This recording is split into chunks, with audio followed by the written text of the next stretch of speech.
the final weekend of regular season play in FCS football, and wouldn't you know it, the Missouri Valley Conference title and an automatic bid to the playoffs is on the line. Number 4, South Dakota State. Number 2, North Dakota State, squaring off here to end this regular season. Brian Shawn and Lee Timmerman with you. And LT, over the years, we've had a lot of memorable matchups between these two, and all the uncertainty this spring, but this brings back a little more certainty. These two teams playing meaningful football late in the season. It doesn't seem like a big surprise that here we go again, other than the fact we're playing in the spring, but the fact that we're playing for a conference championship and all the playoff things that go with it, I'm not surprised.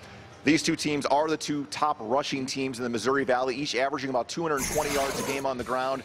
And yes, special teams, turnovers, all those things matter in a game like this, but ultimately, likely going to be one up front between the offensive and defensive lines. Yeah, Jason Eck is the offensive coordinator, offensive line coach for South Dakota State, and he was saying that in his time in Brookings, this is the best offensive line that the Jacks have had. Well, 392 yards, I guess, against Southern Illinois might prove that right. And for NDSU, we know that the Bison have lived on the ground, and to be successful, they have to be that again today on the ground. Offensive line must get it done for NDSU as well. South Dakota State has not played in a month. North Dakota State's 32-game home winning streak also on the line here today. The last loss coming 1,583 days ago to James Madison in the 2016 playoffs. The Jackson Bison are coming up next. Get your horns out!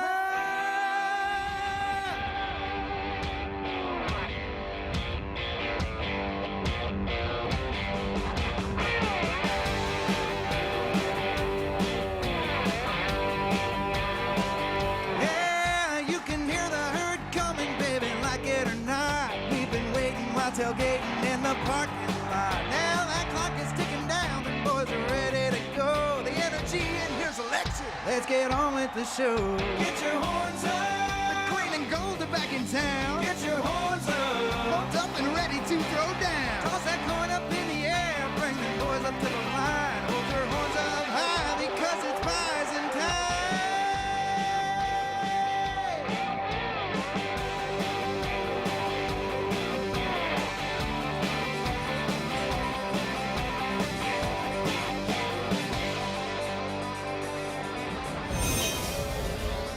Shields is a proud sponsor of NDSU Athletics. Shields is your Bison headquarters. Shop the exclusive Coaches Collection in-store and online at shields.com.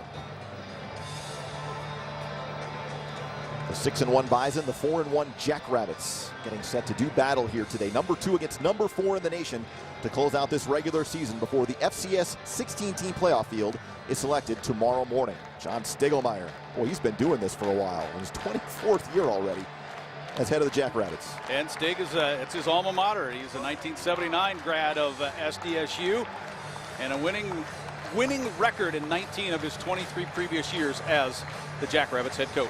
Let's take a look at the North Dakota State, South Dakota State quarterback comparison, sponsored by the North Dakota Beef Commission, funded by beef farmers and ranchers. There's a look at Mark Gronowski, likely recruited out of Naperville, Illinois. His only D1 offer was to SDSU, and he's done a nice job engineering this offense in his true freshman season. Yeah, we were told his only other offer was from Division II Quincy. Well, the Jacks are glad that he decided to come to the FCS part of it here. He goes 6'3", 200, looks a lot bigger than that, and runs bigger than that as well. On the other side, Zeb Noland, 6'2", 224 out of Watkinsville, Georgia. As we talked about in the pregame show, LT, only 8 completions last week, but for 151 yards, including the 61-yard strike late in the first half to Christian Watson. When he's been able to connect downfield, it's made North Dakota State very explosive. As the season has gone on, I think Zeb has gotten more comfortable with just taking it, seeing it, and throwing it, not worried too much about it. Go make a play. Garrett Wagner boots this one away deep. 3 yards deep, and a knee is taken. And the Jackrabbits will start at the 25-yard line. There's a look at Gronowski and the Jack offense. Offensive line's done a nice job. Johnson, Janant, Lickis all have some experience back there. McCormick, the newcomer they really like, and then Garrett Greenfield, 2-time Missouri Valley Offensive Lineman of the Week as well. at right tackle. You might remember McCormick last year as a backup center had some play a little bit in that first game against the Bison, his first game, but him taking over that left guard spot kind of helped solidify this offensive line, and again, it's a line that Coach Eck really likes. Jacks have had a month to get ready for this game. We'll see how they come out here to start. Karnowski dropping back, going to air it out deep. Yankee is open, and it's batted away at the last moment. Dawson Weber make a play on the football as the Jackrabbits go deep on the opening play. Well, you show what is the favorite play, kind of a mid-zone off to the left. Gronowski puts it on his hip, boots around. Now this ball hangs in the air for a very long time, and Dawson Weber is happy it does. Look at that ground that Weber had to cover in order to meet the ball the same time it got to the receiver. And they go to Jaden Yankee, his brother Jackson, kind of more known as the downfield guy. So a little bit of trickery maybe right off the bat for SDSU. But those are plays that neither team has probably seen before on tape. Pitch out here to Strong, and nice strong run here for Strong. Puts his shoulder down and lunges across the 30 to the 31, and that'll bring up 3rd and 4. Let's take a look at the North Dakota State starting defensive unit, sponsored by Shields. Front four has been pretty good. Lane Tucker, Wagey, Ching, McCormick. You'll see a lot of different guys up front for NDSU. Most are really coming on here the last couple of weeks. Hankey, Kaiser, Jasir Cox, 3 starting linebackers, and Michael Tutsi, most experienced in the secondary. Dawson Weber back there with Talbert and Jaden Price. I don't think it's a stretch to maybe see 11 defensive linemen play today for NDSU. Delayed handoff. Strong not able to get to the first down marker, a couple of yards short at the 28 as the Bison swallow him up. Well, James Kaiser got in there. In the pregame show, we talked about those cutback angles. Well, they took it away. The Bison took it away from Strong right there. That's the guess. It's a Shield starting lineup from the defense for the Jackrabbits that'll be ready to go out on the field here after this punt. Now, if you're going to take special teams into account, which obviously you have to, NDSU this year, way better special teams-wise than SDSU. Tinkle on for his first punt. Ball bounces at the 30 and will trickle out of bounds at the 25-yard line. And that is only the second time this spring that South Dakota State has not scored on its opening drive. The Jackrabbits have been really good jumping on opponents early. Did not score the first points at SIU, fell behind 3-0, but then scored 44 straight. Yeah, scored the next 44 because that was the final score, 44-3.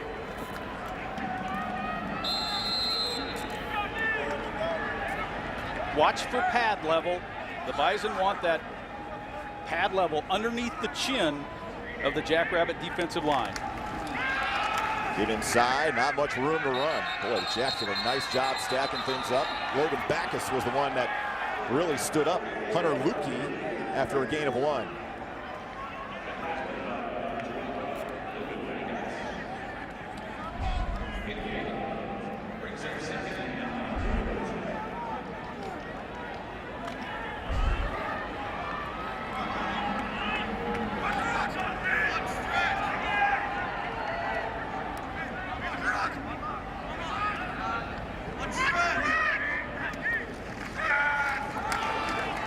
Handoff again. Lukey kept his feet this time and able to get across the 30 to the 33-yard line. Tetzlaff got in there along with others. Don Gardner, Adam Bach, and as we've seen, Hunter Lukey here the last couple of weeks.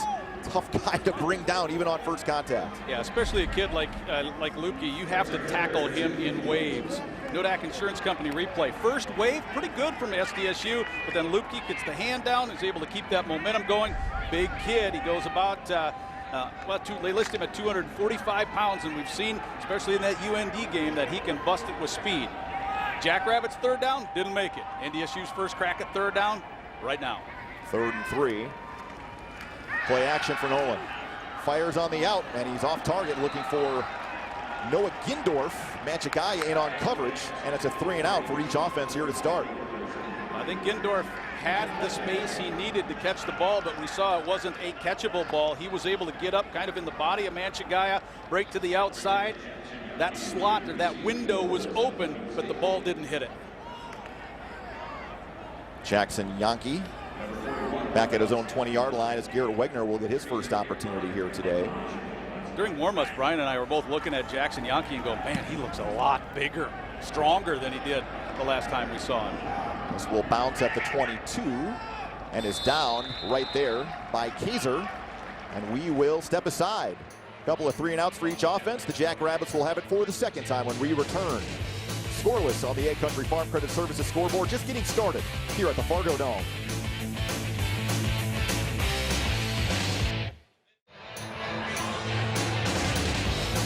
Gronowski in the offense, back out on the field here, starting this drive at the 23. And here's a look at the South Dakota State offensive unit, sponsored by Shields. Here's Strong, Canyon Bauer, the two Yankee twins, although one is 1 inch taller than the other. How does that work? Because they're 1 inch taller. Gronowski to throw as a Mayan open, a little bit behind Yankee, but he makes the catch and slips away. Jaden Yankee across midfield down to the Bison 49.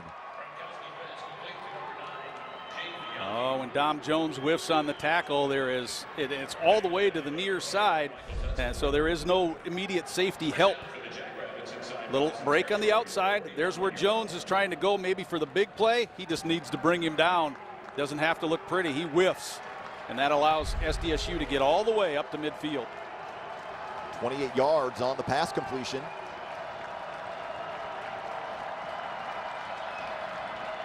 Another little screen out in the flat. It's Yankee again. Oh, what a great move. Kaiser came back to make the tackle after 10 more yards on that pickup to the 39-yard line. Tucker Kraft, one of the tight ends, was out there in that formation as well. Nodak Insurance Company replay. Zips it off to his left. You see 85, that's Kraft. He does a really good job to take care of Destin Talbot, it looked like. And then the Jacks pick up the other first down.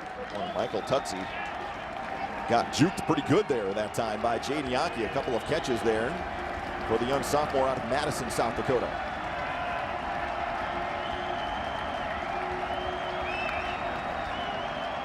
Play action again. Dropped off, and this one out of the reach of Jackson Yankee. Kaiser there in coverage. Will bring up 2nd and 10. Well, Tutsi came on a blitz to the wide side of the field, and so as a quarterback, you have a tendency, or you really want to, your hot read is back into where the blitz came from. Nodak Insurance Company replay as we take a look at Yankee, and the defense was in there in pretty good position, but Gronowski just simply did not have much time. He got to the top of his drop, and he needed to get rid of that ball. Now, David Braun, the defensive coordinator from North Dakota State, LT telling us this is a group on NDSU. This team wants to be aggressive. Don't be surprised to see a lot of pressures here called this afternoon.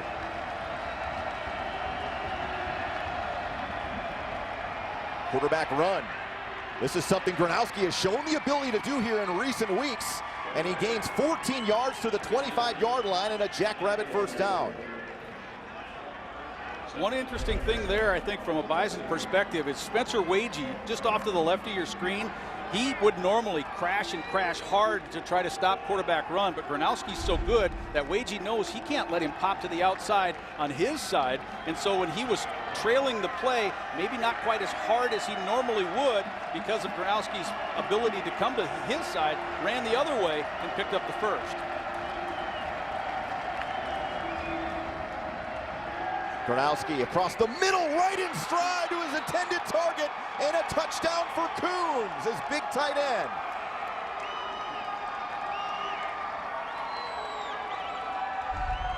Nodak Insurance Company replay, the run fake, and that is a beautiful pass right over the top of the linebacker, inside the defender.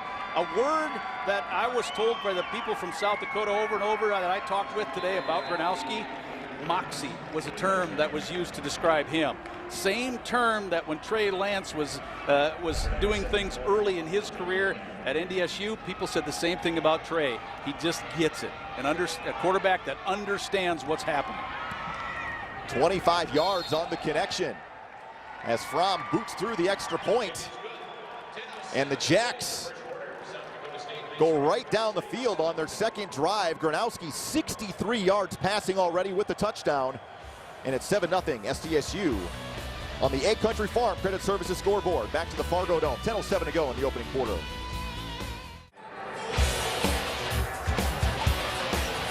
Matt Entz Good start to his head coaching career, 22-1 at North Dakota State. South Dakota State off to the fast start. After going 3 out on its opening drive, they go to the air, and Gronowski makes the Bison pay on the 25-yard touchdown pass to Blake Kuntz, his first reception of the spring. And it's a big one on the touchdown at 8 receptions in 2019, 20 the year before that. Well, the Jackrabbits aggressive we've seen through the air over the middle of the field. We'll keep an eye and see if they continue with that. Christian Watson returned one 100 yards last week in Northern Iowa, going to get an opportunity here. Watson trying to get to the outside, and eventually forced out of bounds right at about the 34-yard line. And listen up, fans, it's time for a Bison Fun Fact brought to you by Gate City Bank. Did you know that Bison athletes love their chocolate milk? Over 2,000 gallons of it are served at the Gate City Bank fueling station over the course of an athletic year. I like my chocolate milk too.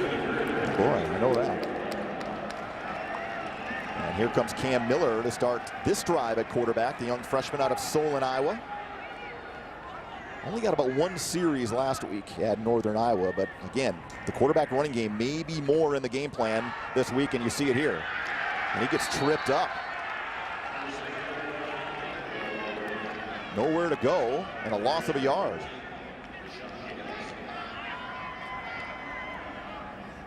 Take a look at the scoring recap. 5 plays, 77 yards, and 146. Bobcat scoring recap. And that touchdown pass was really a thing of beauty. He put it in a very, very, very small window. Dyshawn Gales was the guy that came in from his corner spot to make that tackle. Miller's going to put it in the air and now might scramble. Gets away from one man, and then Gales sticks him at the 35. Cade Tavere also putting some pressure on, and that'll bring up 3rd and long.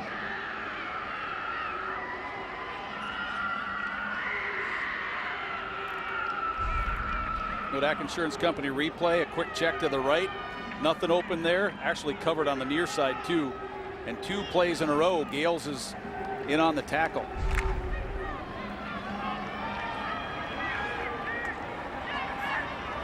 NDSU coming into this game 39% on 3rd down, 5 of 12 last week at Northern Iowa. Here come the Jacks.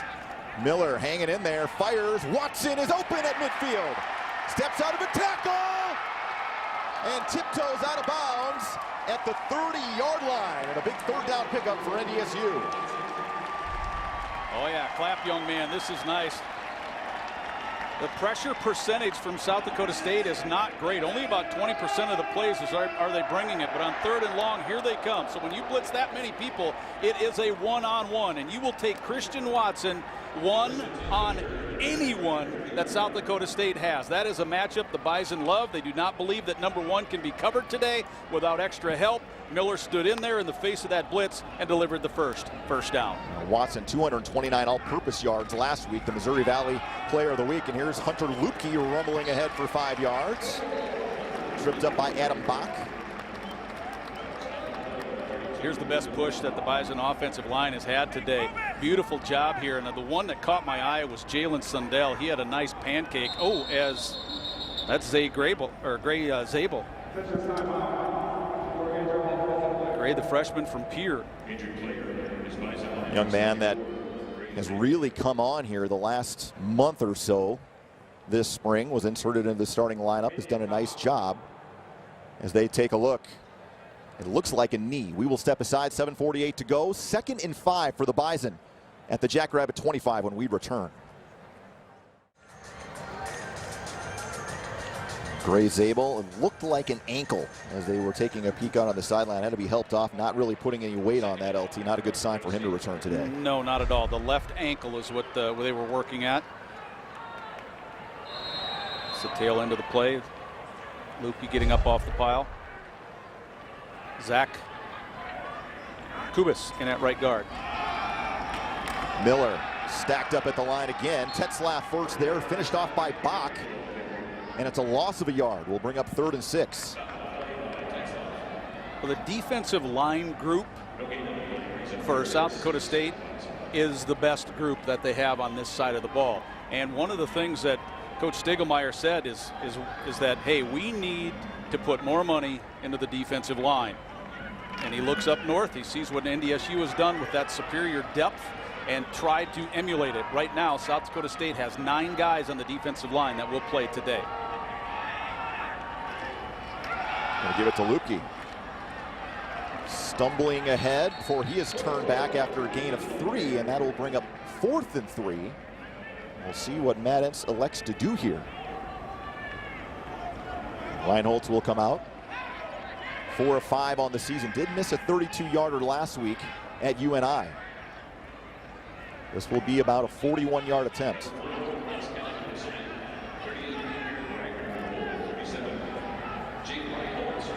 Reinholdt's career long is 42.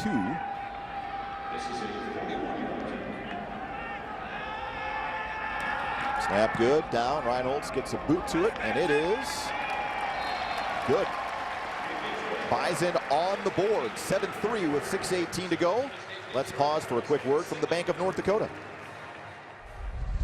Whether you're a parent, grandparent, friend, or family member, College Save is the perfect gift for your pride and joy. Now with more qualified withdrawals and $25 contributions, there's no reason to wait to help save for your pride and joy.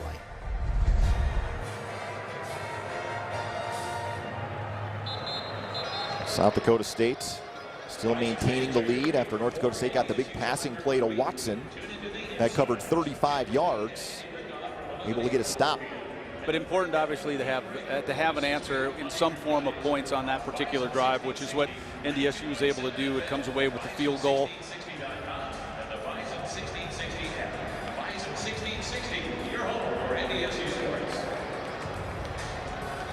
Number 8, Jordan Meacham, and number 22. Jordan Meacham back deep for South Dakota State with Isaiah Davis, another true freshman out there for the Jacks out of Joplin, Missouri. This one booted towards the middle, and for a moment it looked like Davis was going to bring it out, then thought better of it, and the Jacks will start at the 25 again. Well, he actually has to rely on Meacham, the other guy back there, because when you're looking at the ball, you're not really caring where you are at that particular moment. So it's the other guy back there that has to tell you and inform you, hey, stay where you're at.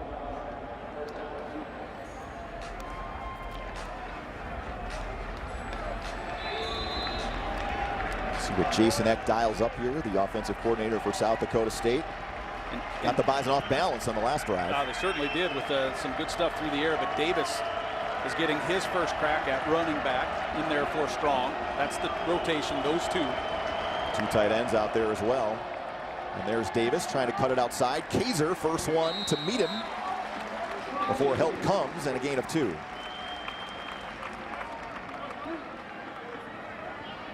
And we've really seen philosophically South Dakota State over the years offensive line more of just kind of a shielding, getting in front of you. This is a group that wants to maul you and get downfield a little bit more now, LT. It's a 180-degree different approach if you talk about. Remember 5 wide with Taryn Christian, the quarterback, running all over, throwing all over. This is an in-the-huddle, methodical approach to the offense for Jason Eck, which is much different now with this group of talent he has.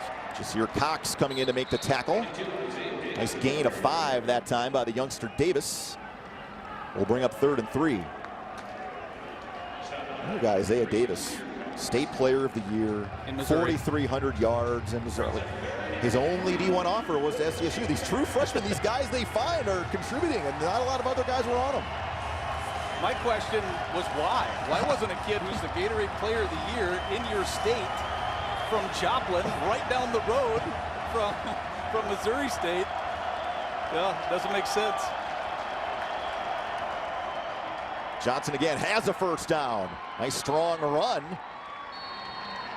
And picks up a bunch to the 43-yard line.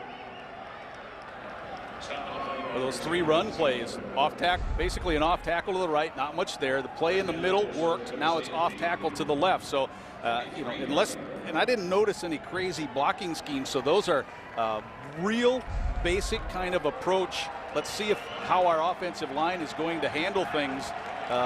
Plays, those first 3 plays on this drive.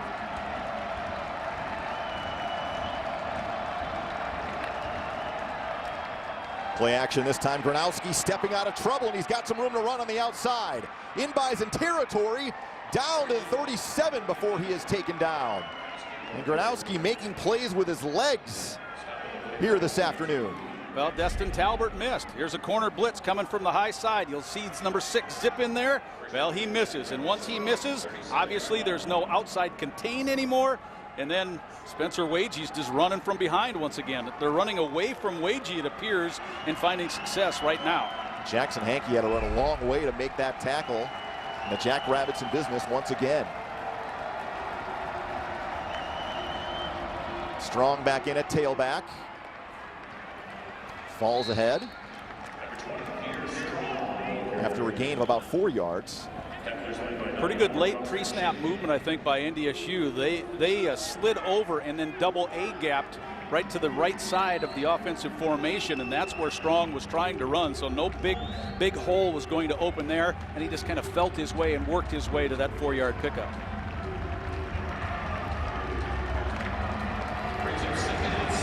Already 128 total offensive yards for SDSU in this opening quarter.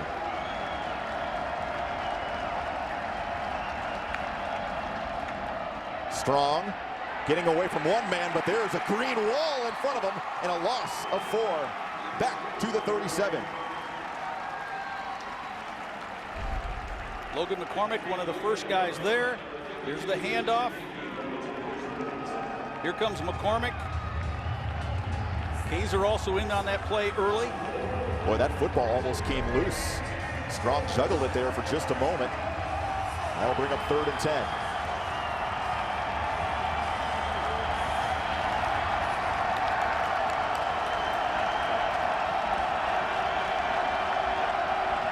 Gronowski looking maybe to set up a screen. Now running out of trouble.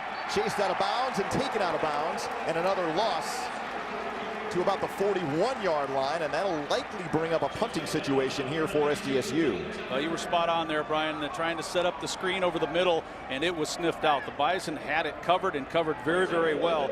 But the freshman, the true freshman, did the right thing. Eat it. Live to play another day.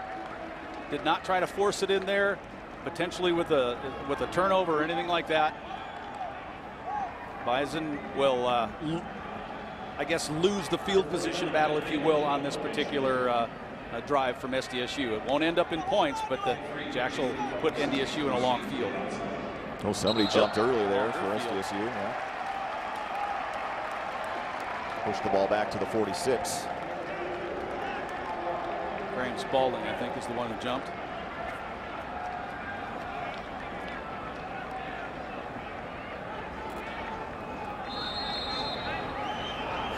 NDSU is going to change personnel here. I think get more of their punt return unit instead of their base defense on the field.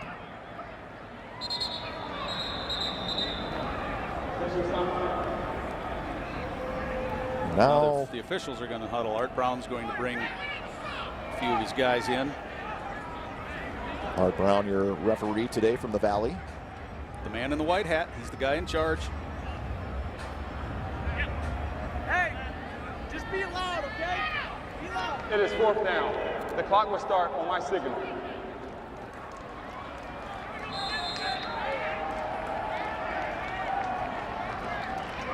In the back of your mind, you have to go when you're playing against NDSU. Watson had a kickoff return. Long one. Price had a long punt return.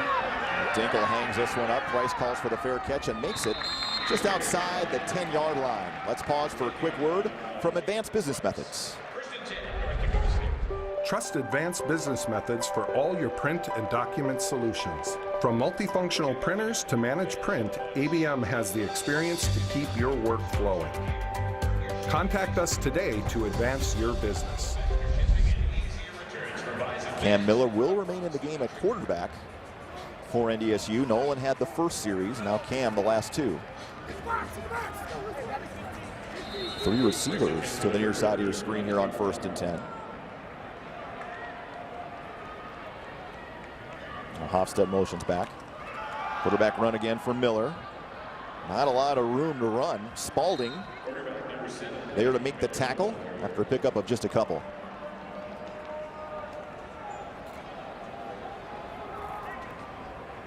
You can tell how big the pile was. Look at how long it takes before everybody can get up off of it.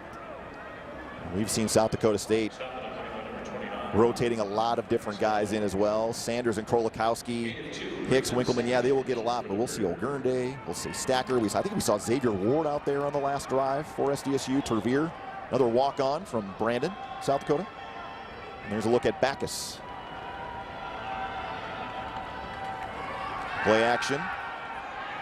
Miller throwing and overshooting his intended target. And that'll bring up 3rd and long.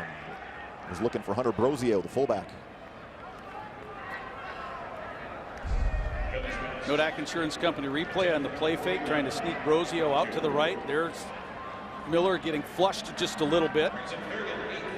There was a player, I didn't catch the number, that had real good inside position on Brosio. Hunter does have 2 receptions on the year. Another 3rd and long situation. Bison pulled it off on the last drive. Miller hanging in there, fires, and it's caught. Cole Jacob makes the catch at the 20 and taken down by Don Gardner up at the 27. I always think, Brian, the true test of arm strength is far hash on an out. And he was able to get the ball there in a perfect catchable position. Really good. That's, you step into that throw and you let it rip, because when you're on the far hash and you're throwing a 10-yard out near side, when you know pressure's coming and you absorb the nice contact, that's a real good job by the freshman. Well, 2 big throws on 3rd and long there for Cam Miller. Was the newcomer of the week in the Valley for his play against Illinois State last month. Watson lining up at tailback's going to get the carry. Nice job by Bach, tracking him from behind, taking down the speedy Watson after a gain of 6. Yeah, Adam Bach, number 32, he's the guy that, if you want to call it, replaces Rosaboom, but he's in that position and is able to show off a little bit of speed right there. It was kind of him and Spalding earlier, but he won the job.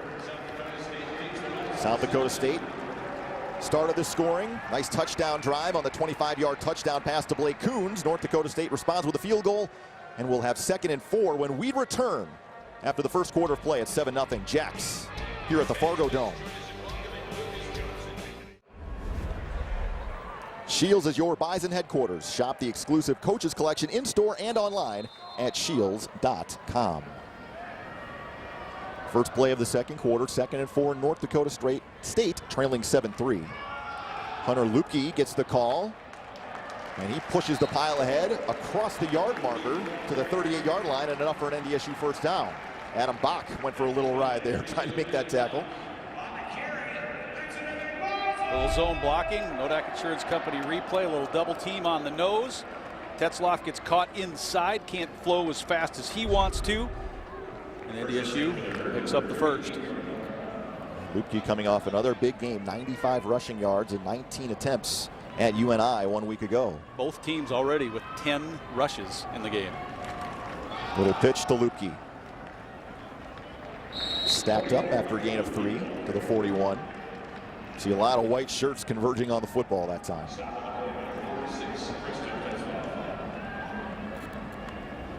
That's what makes the opportunity or the potential of a play action later on.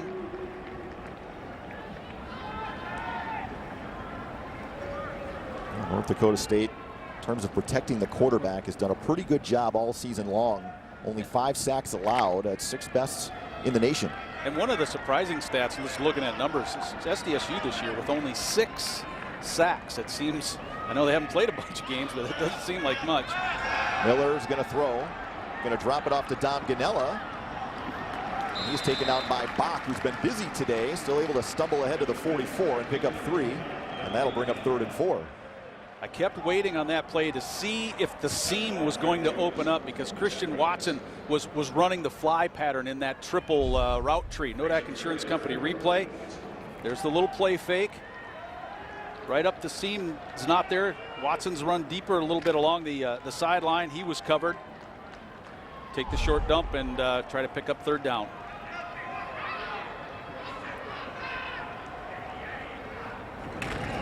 Miller, quick bubble out to Ganella. Oh, nice play out in the flat. Taken down immediately on the play by Logan Backus. And a loss of 1.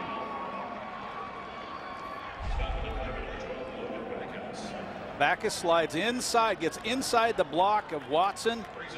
Watson just needs to try to get a little bit of a shield. He couldn't do that before Ganella was able to make the catch. But the Bison showed two guys pulling false pulls to the boundary side, trying to help open up the field. Backus wasn't fooled on the false pull and was able to get to the wide side of the field. Leading tackler for South Dakota State, 4-year starter. Wegner will send this one high and deep. Taken at the 5. And a fair catch by Yankee. And we will step aside. South Dakota State backed up to its own 6-yard line when we come back to the Fargo Dome. Beautiful spring day in Fargo, and we're back with another Bison Fun Fact brought to you by Gate City Bank. The NDSU Bison Athlete Sandwich of Choice, a good old-fashioned PB&J. That's right, peanut butter and jelly. More than 6,000 served to Bison athletes at Gate City Bank's fueling station.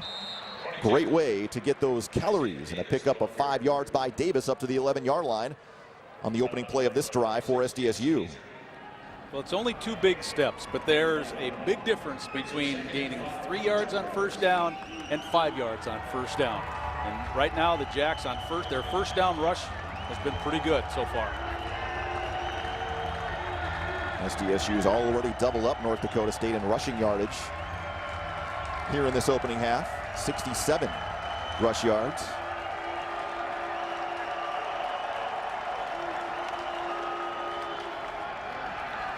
Strong sneaking through a crease, close to a first down, a couple of yards short.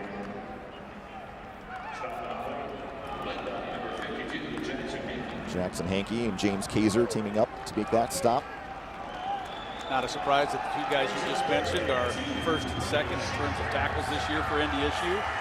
Hankey's second on that list right now to Kaiser because Jackson did have a concussion earlier and had to miss a little bit more time. Gronowski in the backfield with Davis on 3rd and short. Oh, we got a tight end come up and take the snap. And how about that? Tucker Kraft, the redshirt freshman out of Timber Lake, South Dakota, gets the carry and gets behind his big center and picks up a first down to the 23. Well, Kraft has 2 catches. That's the first time he's ran the ball this year, and he's not going to get many runs. There you're just checking out. Number 85 is going to slide right behind there, take the snap, and then pick a gap. Gronowski giving a little help from the backside as well.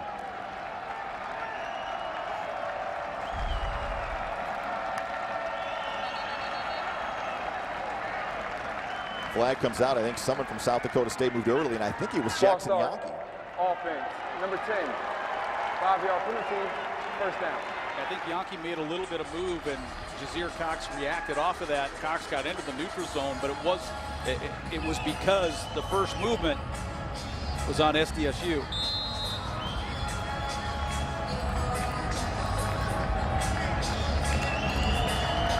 John Stiglmeyer, 8 consecutive playoff appearances for South Dakota State, and regardless of a win or loss today, SDSU likely in the playoff field announced tomorrow morning.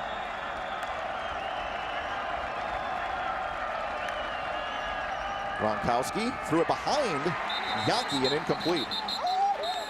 It looked like Gronowski was almost bumped by somebody coming across. Made him throw that ball off target a little bit. Well, he's made some good throws today. This one, if he's not bumped. Like Strong, watch, right there. Oh, yeah, Strong did maybe affect his forearm there just a little bit and made that ball nosedive intended for Yankee.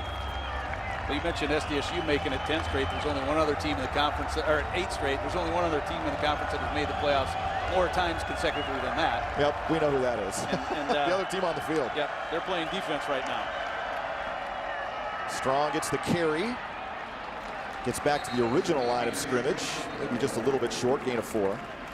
But if you want an indication, and you mentioned it earlier, Brian, about the commitment to the run that South Dakota State has this year, here it's 2nd and long in your own territory, and what do? They're running the ball. So it's not just every time it's, you're behind the chains, you're passing it. That is not the case this year.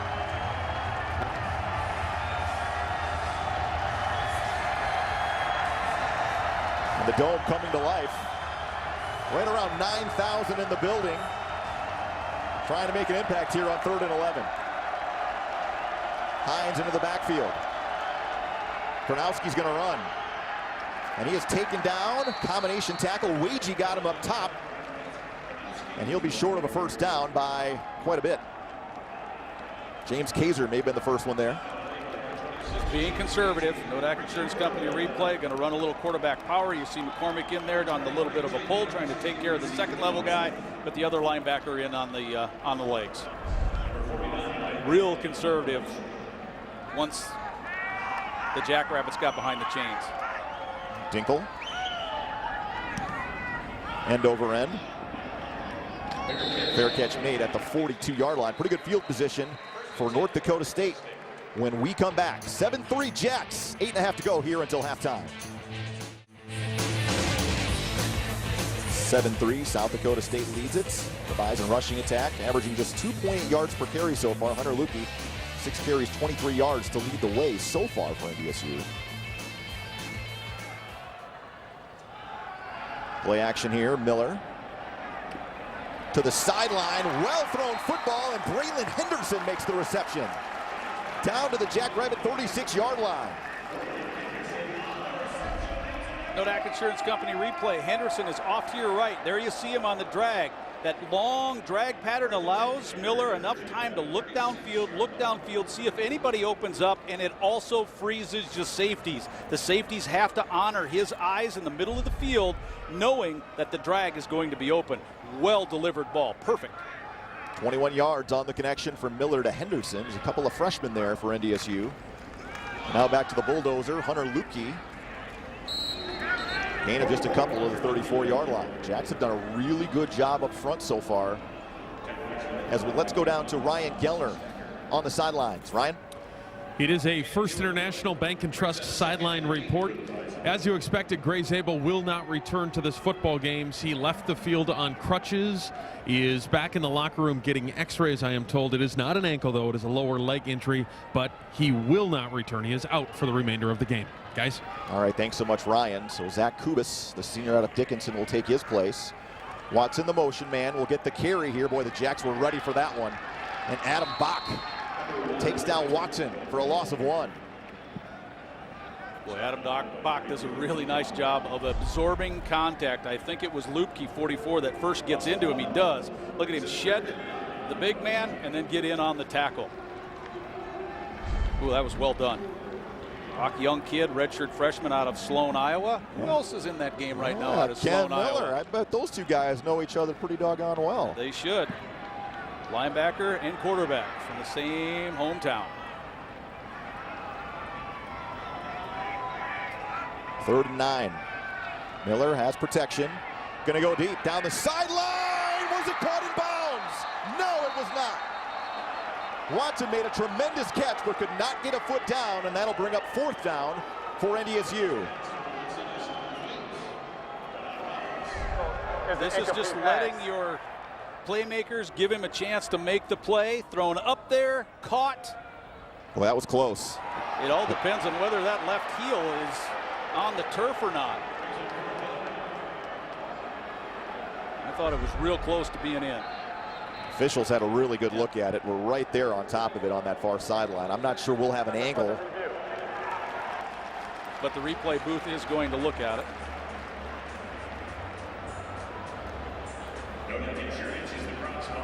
Great effort there for Christian Watson. He is one of the most dynamic players anywhere in the FCS.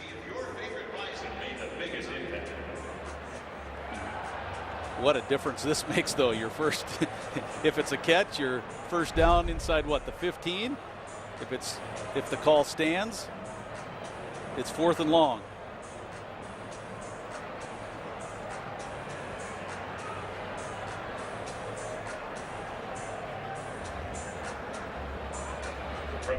Will there be conclusive video evidence? Well, based on the 2 angles we have seen, LT, I don't think so. I don't think so either. Quick look. But you know what? If you call it a catch and you replay it, probably After catch. further review, The ruling on the field of an incomplete pass stands. It is 4th down. So NDSU able to move it into Jackrabbit territory, LT, but again, not able to put themselves in a position to get points. Yeah, there's just not enough here to overturn. Well, there's that left foot comes down. Looks like white shoe on the white line. 41 Ross Kennedy will stand. So Garrett Wegner will try to pin the Jacks deep. Nobody back for SDSU for the punt, so Wegner has a chance here to really try to chip this thing in close inside the 10. It looked like somebody from NDSU moved early. Kaiser, I think, 3rd from the left. Stig, I think, wants to say, I want to decline this penalty and let's make him try to pin us from right here. False start, offense, number 26. That penalty is declined, 4th down.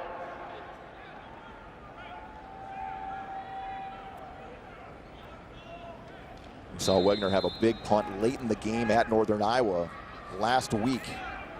Was able to angle the ball out of bounds at the 4-yard line.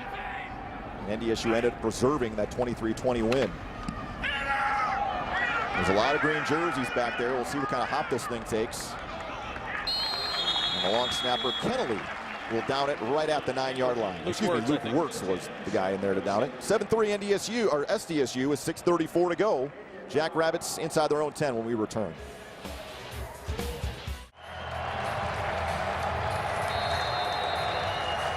Jacks have backed up their last couple of drives.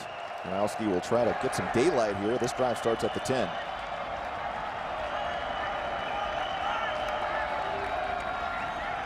Gronowski going to take off and run. Dawson Weber came in there to get him first. Costner Ching cleaned him up. Gain of a couple. A little bit of a delayed quarterback run. Gronowski can certainly run it. He had 120 yards on the ground against Western and over 100 against Southern. Costner Ching, the South Dakota native, getting in there on that tackle. Now that was really something when South Dakota State ran for almost 400 yards at SIU last month. 60 carries. Without Pierre Strong on the field. That's the game he missed.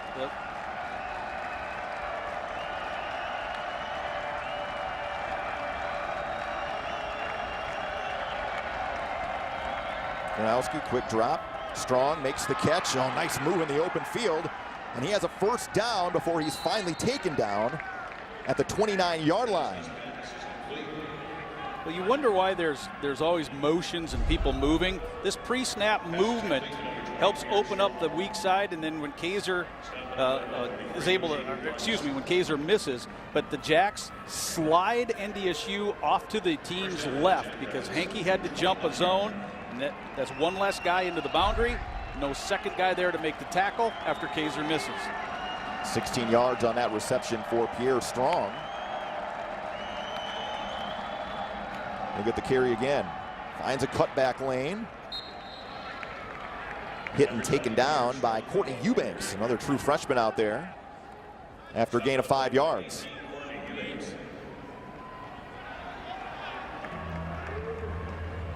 There's Courtney, freshman from St. Petersburg, Florida, in the rotation now because of what Josh Hayes decided to leave the team and enter the transfer portal. So you take your senior best cover corner, and in comes the rotation of freshmen. They really are excited about his potential and his future, and they do want to get him more reps.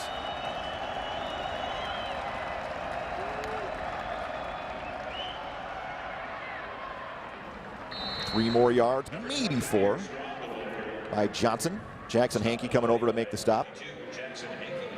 Excuse me, Davis, not Johnson, on the carry. I thought it was Strong on the carry there.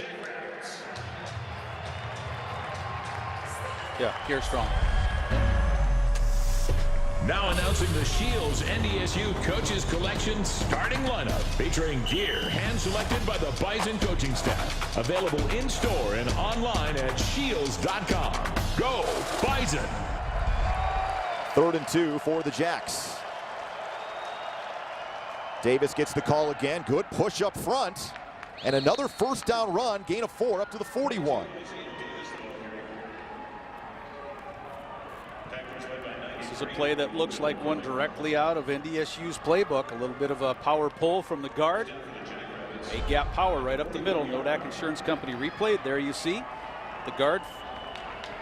56, Lickus moving. Getting into that A gap and picking up the first. South Dakota State approaching 100 rushing yards so far here in this first half. Under 3.5 to go until halftime. Davis again. Lane Tucker got him low before help came, and a gain of just 1.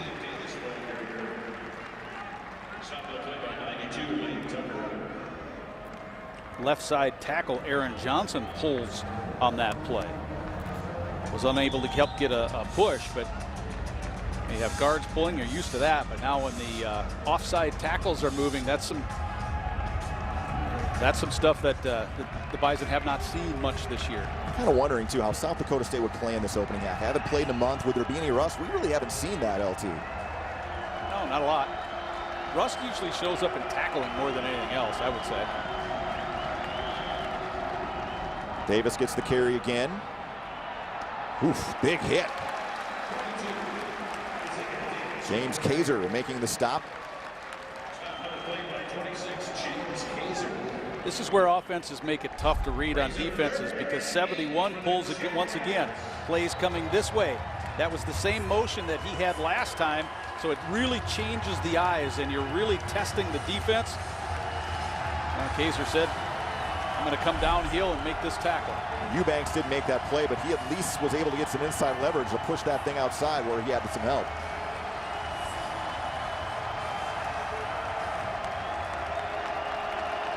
Jacks need the Bison 49 for a first down. Gronowski under pressure. And he's sacked.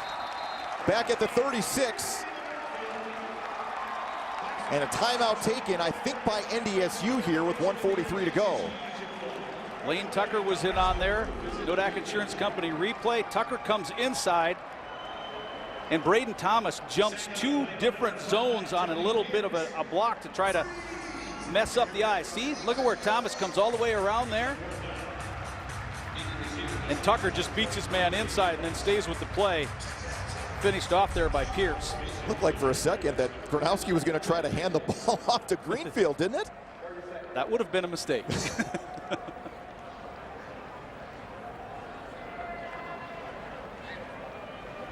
And that's just the 6th sack allowed for South Dakota State this spring as well. They've done a nice job protecting Gronowski. Let's pause for a quick word from Tobolt Seed. Tobolt Seed offers the latest in seed cleaning technology to ensure your crop's full potential. Tobolt Seed also contracts, produces, and supplies the finest quality non-GMO soybeans to food manufacturers around the globe. Tobolt Seed, grow with us. But both of these teams know each other so well that it's really kind of fun right now to watch what's happening on the interior and what each team is doing to try to influence and trick, if you will, the opponent. The Bison that time on that sack moved Braden Thomas from the right side all the way over to the left side. We saw Johnson pulling with the same pull motion play going in opposite directions on back-to-back plays for South Dakota State. Dinkle. Boy, pretty good punt. Price has to retreat all the way to his own 18-yard line, and NDSU will be backed up with 1:35 to go and 2 timeouts. Yeah, for a kid averaging only 40 yards a punt, that one was about 15 yards further than that.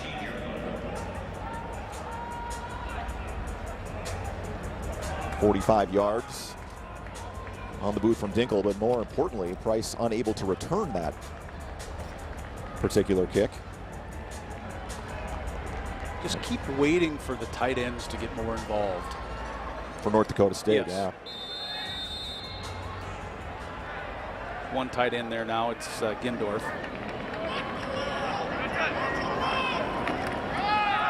Canella gets the carry, tries to bounce it outside, but again, it's Adam Bach taking him down after a gain of 2 blocks. Has been really busy today. Well, this time it's the Jackrabbits taking the quick timeout. Already 10 tackles for Bach here in this first half. Really? That Yeah. many? Wow. The one that sticks out is the one we showed the replay of where he was able to absorb the contact from Lupke and get in on that tackle. But I guess if you're the guy who's going to replace Christian Rozeboom, you better be a guy that can do some of the things he was able to do. In terms of a guy, though, that could stick his nose and make a play and also run sideline to sideline, there was not another guy like that in the Valley that we've seen in a long time, LT. No, and it seemed like he played for 10 years, too.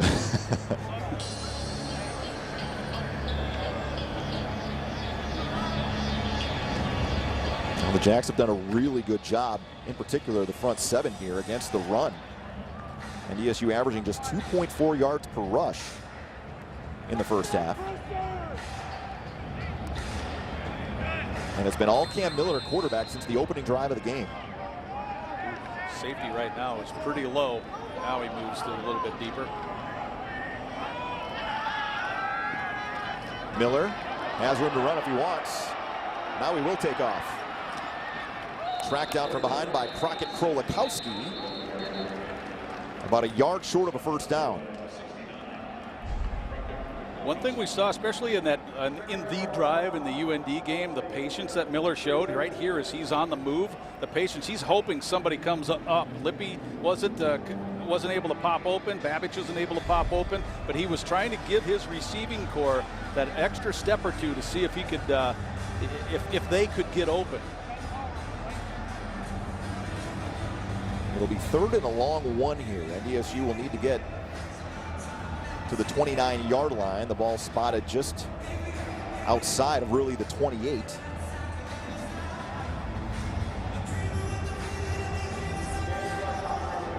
Miller 5 of 7, 72 yards in this first half.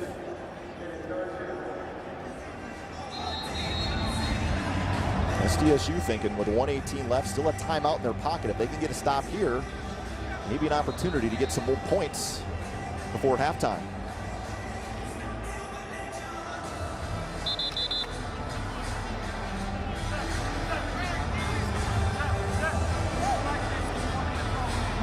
Zeb Nolan had the first series. It's been Cam Miller since then.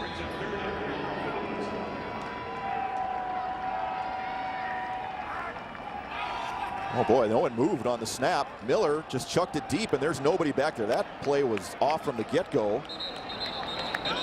And there is a flag down. I'm not sure what in the world they're going to call there. Well, Cordell Volson was tangled up with somebody, and I believe that's the spot that the reason the flag was thrown. It's a hold against NDSU. So Holding. Offense. Number 67. That penalty is declined. The result of the play is 4th down. Center snapped the ball, and he moved, but nobody else did initially. Look at how delayed.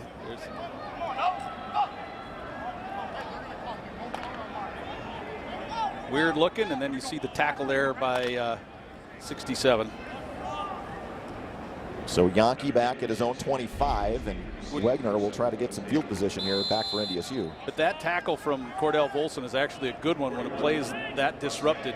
You're doing whatever you can do to protect your quarterback. Yankee has a chance to return this one at the 20. Sprinting upfield, nice return. Wisniewski coming in to make the tackle with Wirtz. But a decent spot here for the Jacks. 1:02 to go at the 37-yard line. The worst part about that play too, LT, is you didn't make SDSU burn their last time out either. Yep. First and 10 for the Jacks at the 37-yard line. Dronowski, the leading rusher in this game this afternoon. 6 attempts, 30 yards. He's completed 4 passes for 79 yards, including the touchdown to Blake Coons.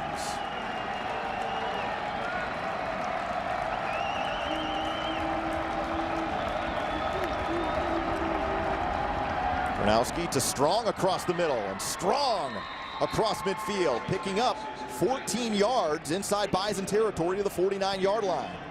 The Jackrabbits use Bauer to kind of clear it, and then a little delayed. Strong circles out left, gets back into the middle and to midfield.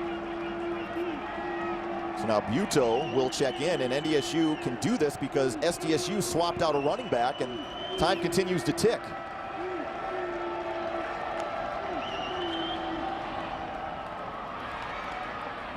Pass complete. And how about the run after the catch that time by Isaiah Davis all the way down to the Bison 26-yard line. I think it was Pierce that came up to try to make the tackle along the sideline, and I tell you, SDSU has really been able to do a pretty good job of getting some yards, and I should say make that first guy miss, or the first guy does miss, and then you keep moving it down. But just like that, SDSU goes from its own 37 all the way down to the Bison 26 in just 2 plays. With passes to the running backs. 23 yards on that reception. Gronowski across the middle. Oh, it was almost intercepted behind his intended targets, and Jasir Cox had to hit him right in the number. So trying to run a little stick route there to Hines, I believe. Zach Hines, the sophomore tight end. Oh, those are the kinds that live in your dreams when you're a defender and you let it get away.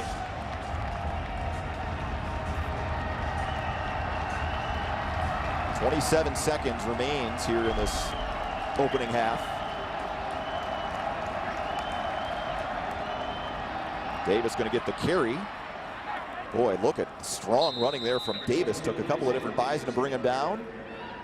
Jaden Price and Jackson Hankey after a gain of about 8 yards. Time continues to tick here as we're under 10 seconds to go. Gronowski just lunging ahead down to the 14-yard line, and now a timeout called by John Stiglmeyer. And the clock does stop after picking up the first down. Not sure the Jacks can afford to run another play here. Probably will have to attempt the field goal. Timeout. 30 seconds. Interesting. I was more thinking you would use the timeout on the 3rd down play instead of trying to go to pick up the first down, but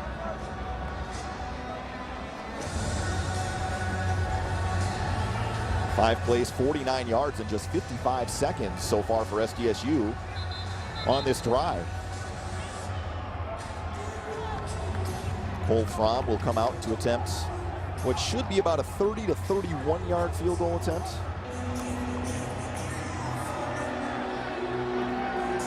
He's had a couple of blocks this season. He did make a 52-yarder at home against Youngstown State. keep in mind the Jacks have used a ton of different long snappers this year because of injuries.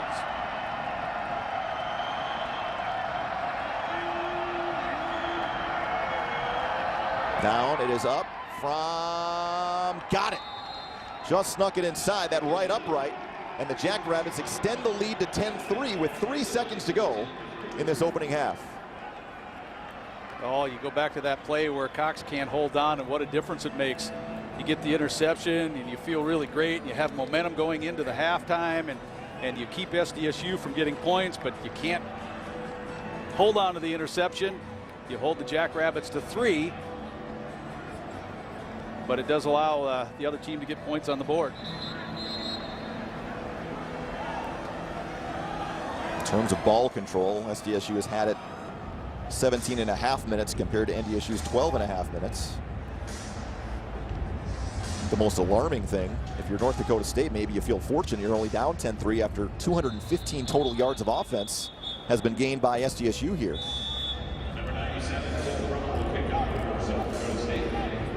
Well, those are types of first half yardage that really at times shows up when you start to get a little bit deeper and later in the game.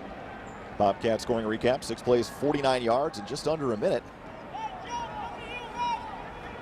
You have to think that this will be some sort of keep it away from Christian keep it away Watson. from Christian Watson type kick. Yeah.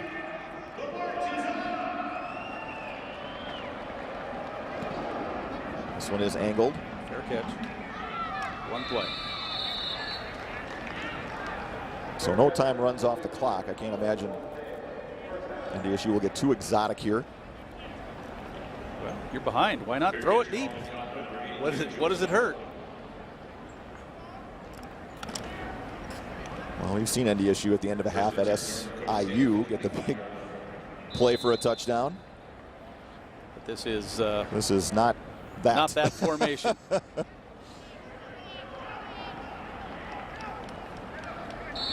Miller will take a knee, and that will take us to halftime.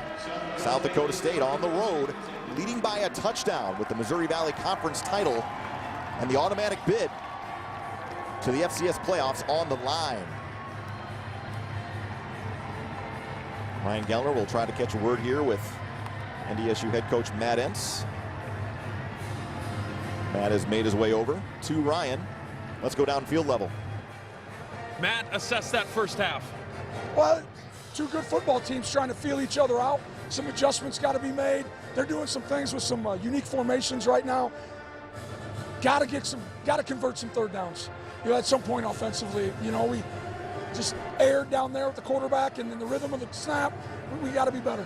We'll let you talk to him. Thank you, All Coach. right, appreciate it. Thanks, guys. Nice. 10-3 after the first 2 quarters of play.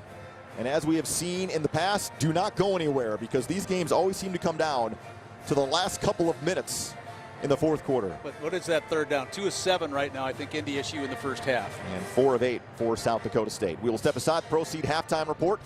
Coming up on the other side of this break, it's 10-3, Jackrabbits, the only touchdown. Gronowski to Blake Coons from 25 yards out.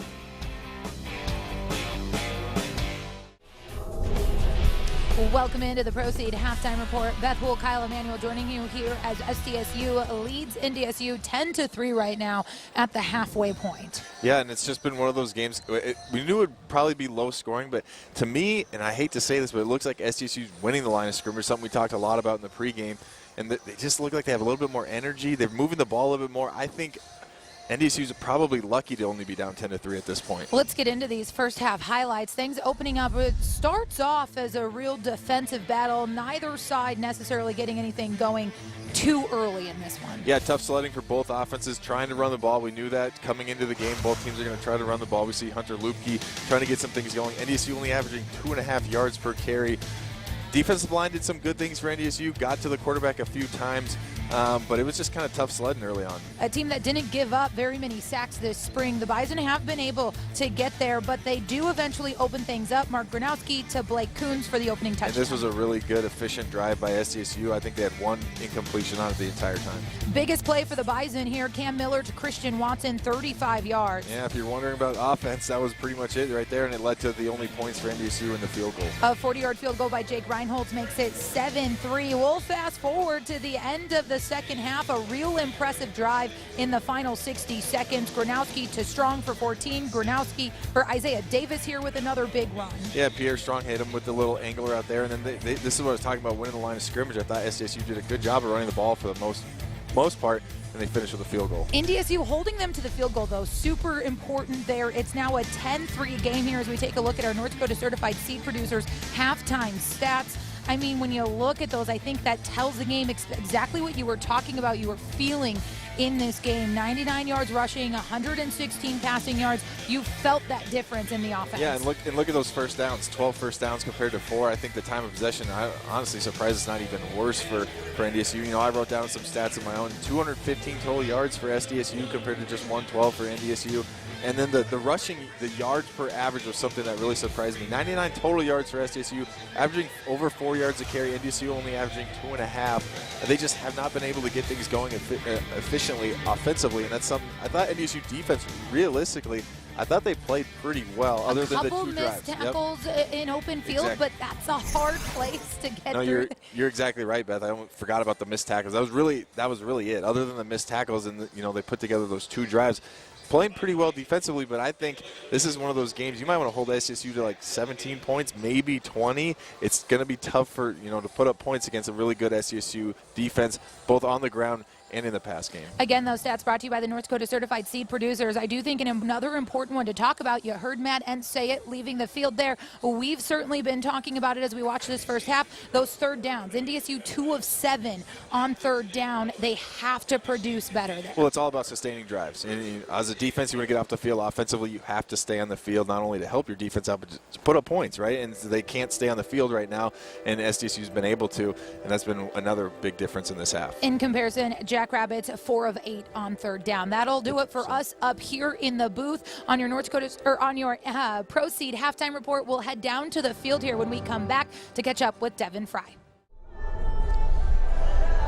Welcome back into the Proceed Halftime Report. Devin Fry down here on the field in the Fargo Dome. South Dakota State currently leading North Dakota State 10-3. We're going to go ahead and take a look at other scores around the Missouri Valley Football Conference. Now, obviously with this being the last week of the season and some games being canceled, as you see North Dakota's game against Youngstown State called off earlier this week. The only other Missouri Valley football team in action, Southern Illinois, and they were involved in an offensive showcase with Southeastern Louisiana, winning that one 55-48. So we're going to expand our focus a little bit here. Look at some more top teams nationally. The #1 ranked team in the country, James Madison, keeping their unbeaten record alive. They're now 5-0 after defeating Richmond 23-6. And the 5th ranked team in the country, Sam Houston, defeating Incarnate Word 42-14. So we're going to go ahead and look. Those are the scores from around the country, not the Valley. Now, James Madison staying undefeated so far this season. #1 ranked team in the country. North Dakota State sitting at second. They're in a battle with another top 5 team, South Dakota State. A 2 versus 4 battle there. The only other top 5 team, they were not in action today, is Weber State. Their game was called off. And obviously the 6th ranked North Dakota Fighting Hawks, their game was canceled earlier this week. Their contest against Youngstown State. So some big names in the top 5 staying consistent. Another one looking to do so is going to be North Dakota State here in the Fargo Dome, where they currently are down 10-3 to South Dakota State. We're going to return here with the second half from the Fargo Dome with NDSU against SDSU. The Dakota Marker continues next.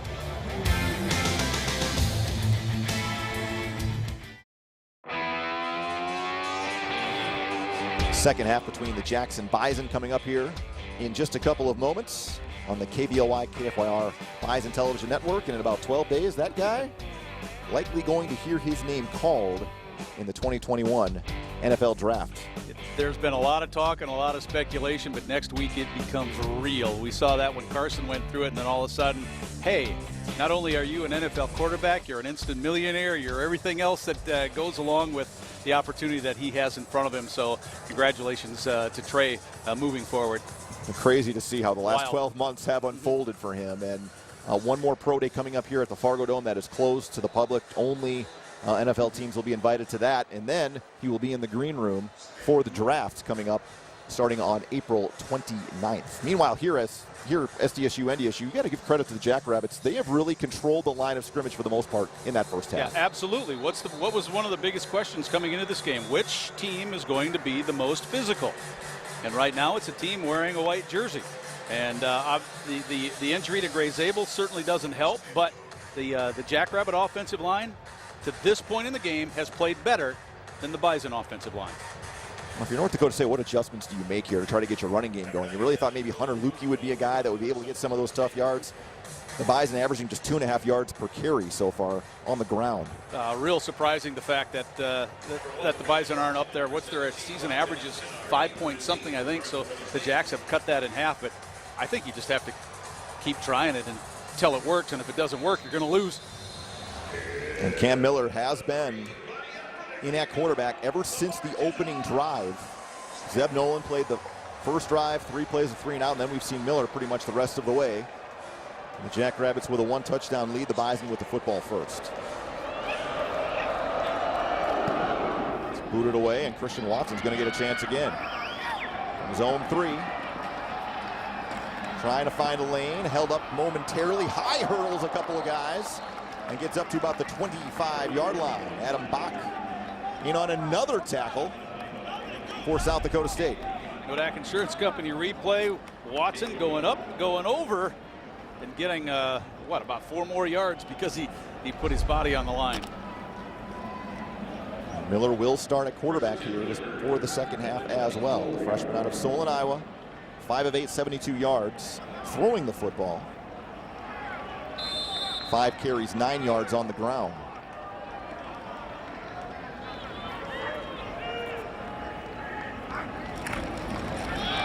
Dominic Ganella stood up.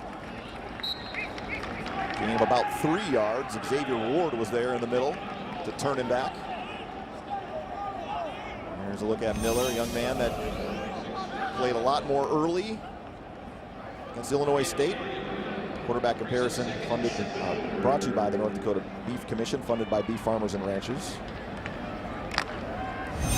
Well, we saw Trey Lance coming out here and talked about him, but the Bison have had 15 guys carry the ball this year. Trey is still 5th on the team in rushing. Played one game last fall.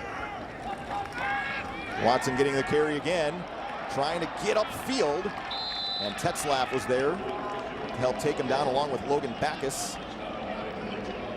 3rd and 3 coming up. Well, Tetzlaff slows him down, but Backus showed his speed, his side-to-side speed on this play. Nodak Insurance Company replay. You're looking for number 12 to kind of fly in there. Here he comes, brings Watson down. North Dakota State on 3rd down, just 2 of 7 in that first half. And overall, the Bison just 4 first downs total. This is an important 3rd down play.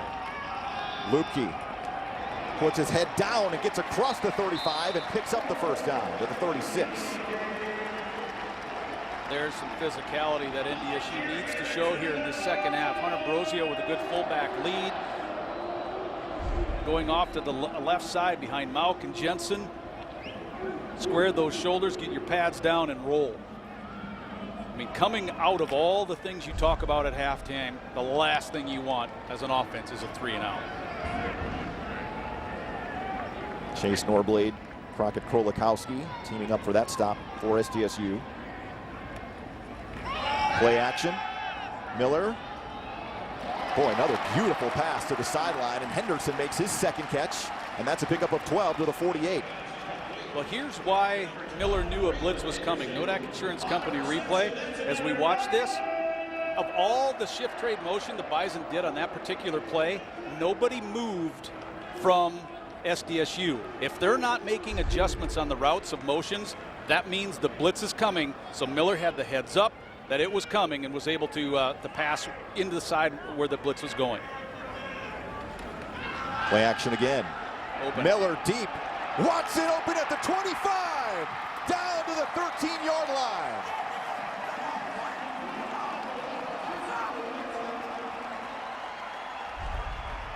Looked like a deep zone. Oh, one of the safeties is playing run up there. That Stallbird was way shallow, assuming the Bison were going to run the ball, and he's back on the tackle. That's why Watson got so open, because number 2 right now is trying to cover his keister. He came downhill too much, too early. Stallbird, a transfer from Nebraska, played 2 seasons there. Probably the most athletic DB they have. Lupke stumbled as he got to the line of scrimmage, and that was it. It looks like there might have been some yards to be made there, but Lupke couldn't keep his feet. Brings up 2nd and 10 for the Herd. Bison down into the red zone right now, but you go back to the 3rd down play at the beginning of this drive. That was that to this point, the critical play of the drive to stay on the field. Miller quarterback run. He's got some room up the middle. Cam Miller, touchdown.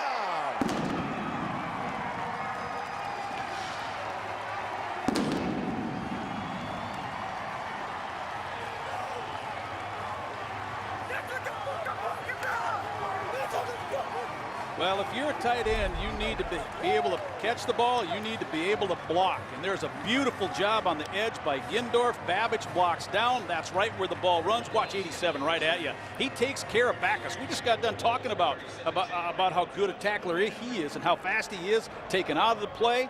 So a good seal down low, a good kick out by both tight ends, and NDSU has a touchdown. Cam Miller, his 2nd rushing touchdown of the season, and we are tied 13 yards out. The freshman from Solon, Iowa, getting more comfortable here at the Fargo Dome.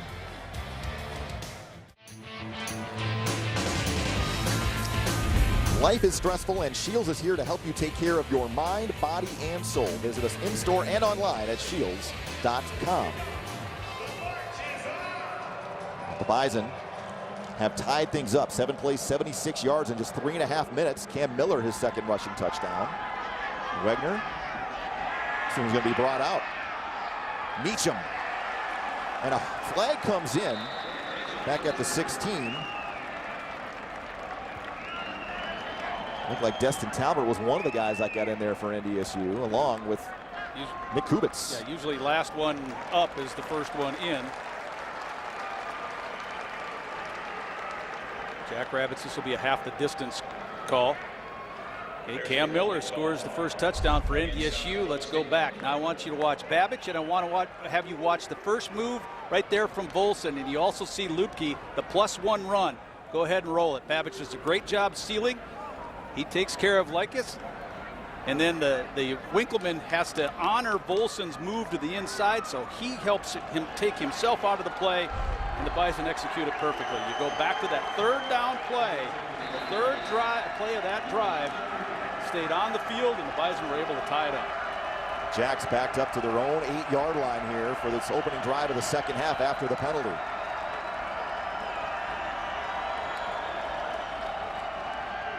Strong makes the reception. Nice design, nice execution again. Gain of 11 yards for Pierre Strong. And the Jacks have done an excellent job of using their tailbacks in the receiving game so far here today. Really effective plays coming out of the backfield, but what I like on that play is Jaden Yonke doesn't get a body on Jazir Cox, but he gets in his way enough that Cox has to alter his motion to the wide side, and that's enough to allow Strong to pick up the first. Somebody moved early. I think it was a tight end down at the bottom of the screen there. Someone in the interior also rocked and got a hand down, which I think was in the neutral zone. It was Kraft, I believe. 85 right there is the young man who moved. Kraft does have 1 carry today for 4 yards on a big third down. I'll bet it's his only carry of the day.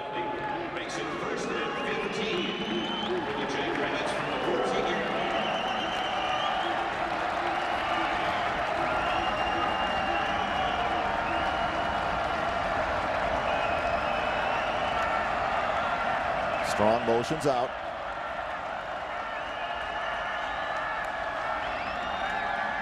Gronowski hanging in there, has room to run, and now he will go. Across the 20 and stays on his feet to the 23-yard line. Costner Ching comes over to make the stop, but a gain of 8 there for the true freshman out of Naperville. Well, when Strong goes to the right side of the formation, boy, you really have to honor that. He's the guy out there right now making a block, but nothing. There were 5 guys out there. Everybody was covered very, very well by the Bison, and Gronowski just got what he could. So look at the numbers on Gronowski. Sponsored by the North Dakota Beef Mission. Funded by beef farmers and ranchers. Very efficient so far today. Also been very big in the running game. A fake pitch, and Gronowski has enough for a first down to the 30-yard line. So a 1st and 15, and the Jacks able to execute and move the sticks again. Well, Jabari Gibbs wasn't fully healthy anyway, but his ability to do this is one of the main reasons that he's in there. Again, Aaron Johnson, the offside tackle, pulling all the way across the formation. He's starting on the left side, number 71, and then leads his quarterback to pick up the first down.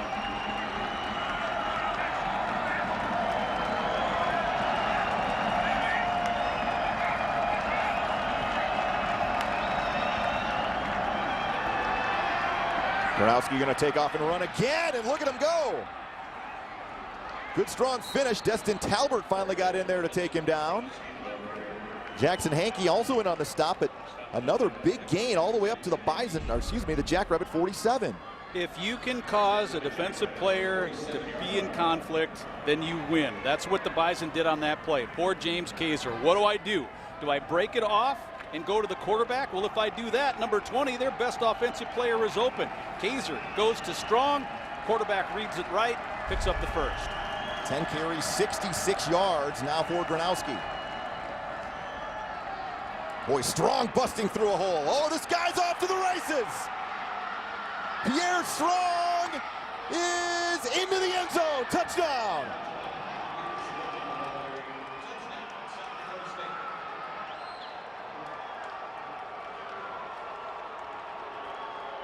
If you watched us during the pregame show, we talked about how number 20 has so many big plays where he works back across the grain. Where's this play start? On the left.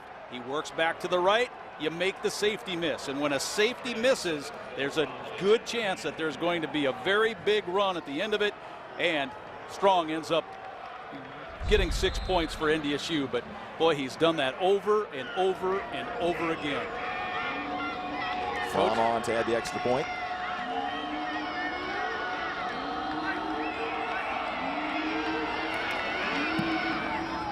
Fromm boots it through it. South Dakota State, a quick answer. Backed up, this drive started at its own 8-yard line, and the Jackrabbits get a couple of big runs from their quarterback, and then Pierre Strong dashes 53 yards for the score, and SDSU leads 17-10, 8:28 to go here in the third quarter.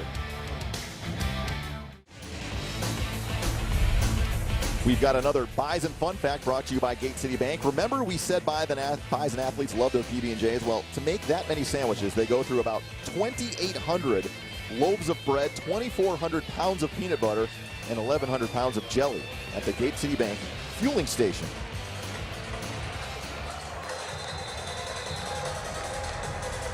Makes me hungry for a PB&J. I think I'm going to grab one when I get home.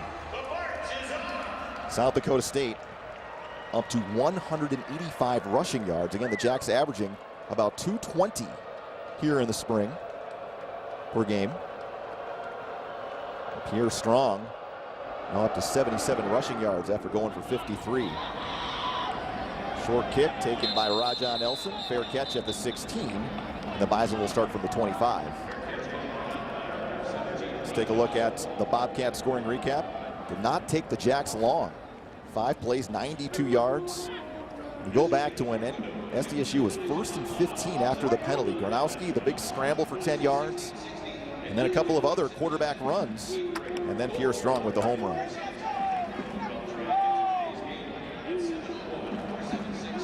Both those drives end up in touchdowns for each team, but the efficiency in which SDSU just showed was impressive.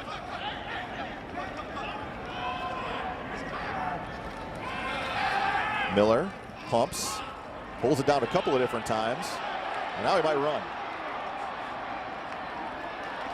Miller, as a flag comes in, gets up to the 32-yard line, but this may be a block in the back.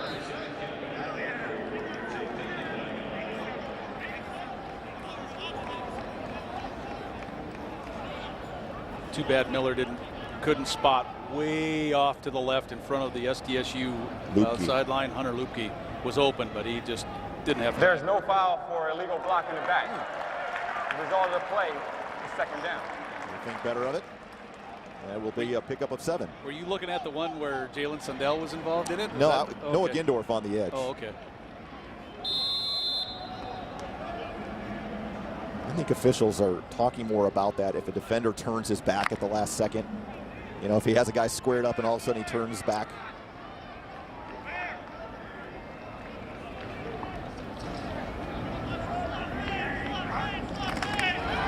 Lutke trying to find some room.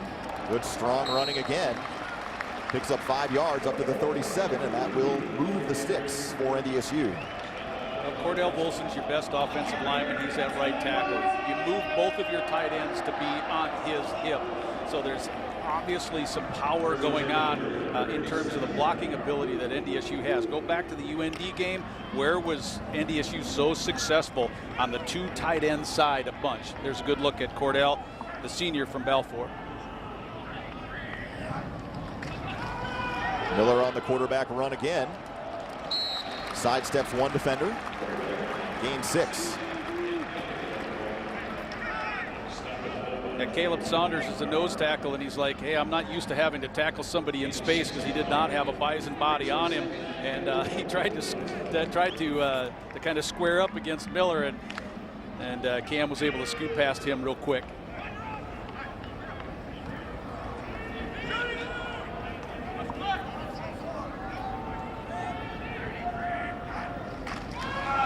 Lukey, he was met right in the backfield. Excellent penetration that time by Xavier Ward, the senior from Freeman, South Dakota.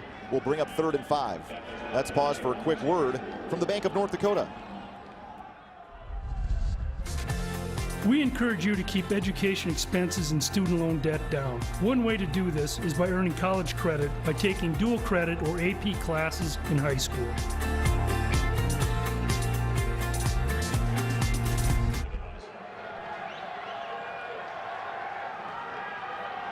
Third and 5 here for NDSU. Miller fires in the flat. Man is open. And I believe that is Jacob again, who took a big shot at the end. A flag back at the 41.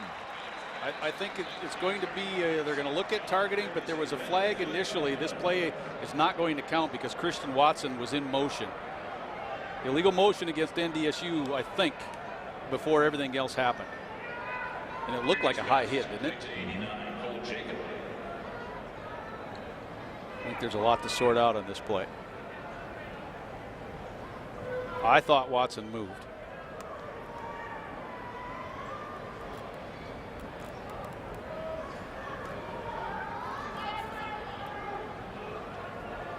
Art Brown will let us know what's going on here.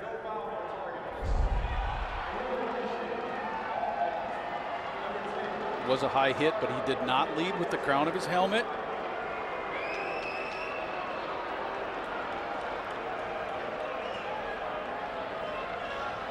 It was a big hit by Spalding coming in there. Nice job by Jacob to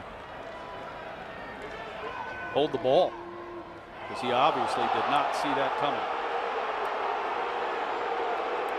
Oh, there is the crown. Yeah, They may take a look at that. They're going to look at this one, and this I think is going to be a targeting call.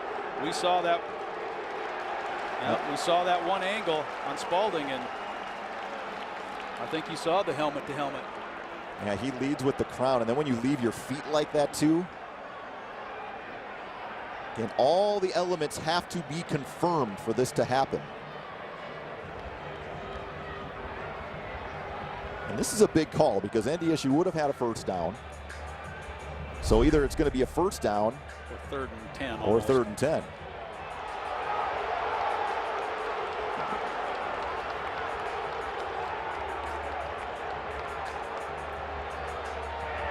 It's kind of funny because my first reaction was targeting. And then we saw a couple of replays and I thought, well, no. And then we see that one angle and I'm like, yep, looks like it again. So you want to be a replay official. Nodak Insurance Company replay, first point of contact, crown of the helmet. Our replay official today is Mark Larson right there. That was the angle that we saw when I'm like, I've changed my mind again. The headset is off. And now Art Brown is putting it back on.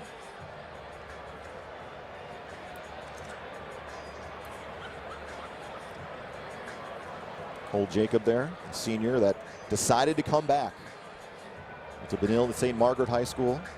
Would have been his second catch today. Yeah, his hometown's Medina, Minnesota. Coach Hedberg earlier this year said that he's the glue that really holds that wide receiver group together, which is why he's one of the captains. Let's see what Art Brown has to say here.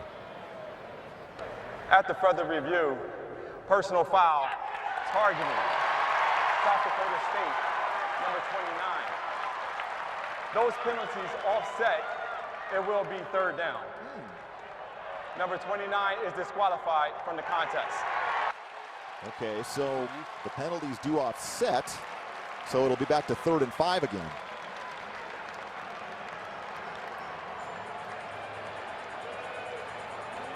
And he's gone for the rest of the game. Yep.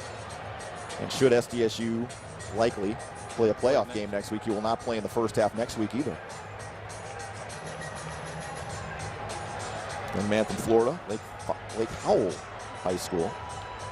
Redshirt freshman, did start a couple of games early this year, and then that's where Bach kind of took over that position.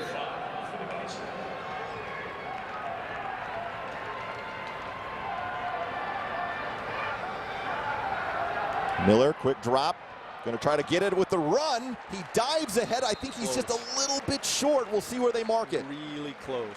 Needed the 47, and that's about where they're putting the football down. It looks more 46-ish. Nodak Insurance Company replay. Miller with the dive.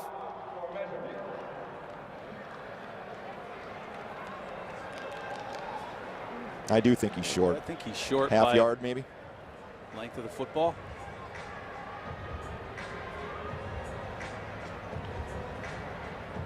Miller just couldn't quite pull the trigger early on that play. I thought he had Gindorf right off the bat, but that window closed. I think it's short. Well, not by much, though. Nope. You said length of the football. That is very accurate. I think you go for it. After you just saw the team go 5 plays, boom, boom, boom, get the lead right back on you. Well, we have certainly seen Matt Entz in his tenure as head coach here be more aggressive than some of his predecessors when it comes to these situations. 2 of 6 on 4th downs this year.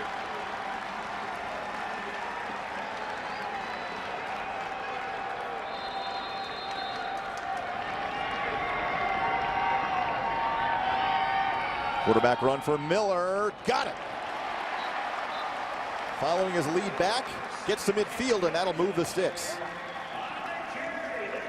Logan Hofstadt was in there. He was that back you were talking about, Brian. Kind of followed the redshirt freshman from Cannon Falls in for that first down. Nodak Insurance Company replay. Boy, he made a nice block, too. Beautiful job. Nice little pancake block there by Hofstadt. I think he got Backus. He did look like he took Backus down. When you have both numbers on the back of some guy's jerseys pinned against the turf, you're smiling. Play action again. Miller firing on the out, but it's short. Flag in the backfield.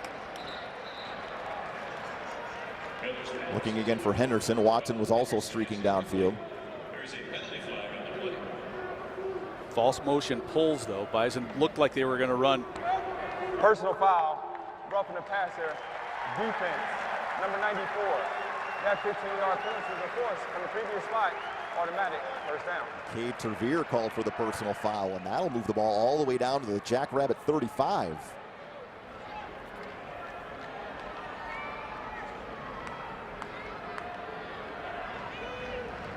Just penalties alone have made this drive kind of a strange one. Back up, everyone. Back up behind the word, please. Lettering, thank you.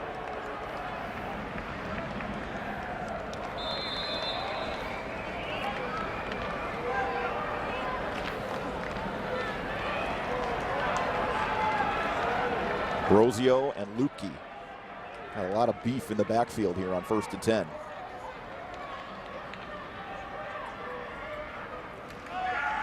Lupke gets it. Able to pick up a few down to the 27-yard line.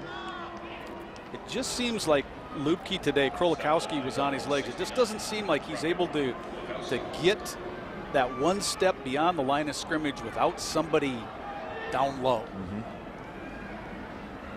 And those are 2 big tackles in there. You talk about Caleb Sanders, Crockett Krolikowski. Talking to Tyler Roll this week, he said, you know, those guys are kind of recruited to be run stoppers in the middle. Play action. Miller firing on the out. A lot of hand fighting out there, and a flag comes in. 2 of them do. Don Gardner out in coverage.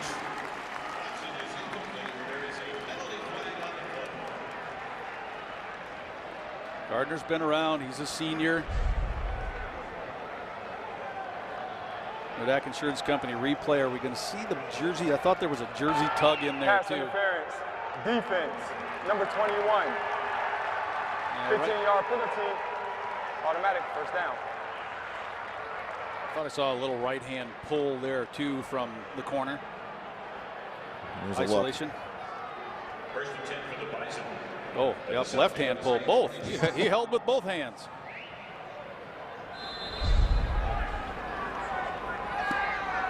I missed the first tug. I saw the second one.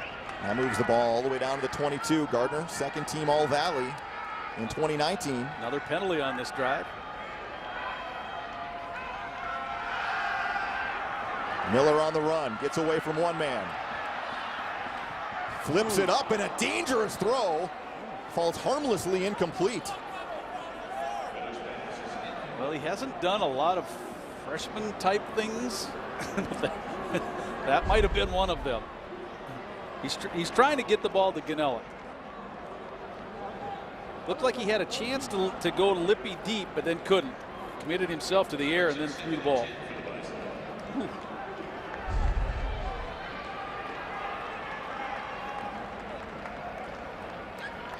Boy, a lot happening in this third quarter. There's a lot going on.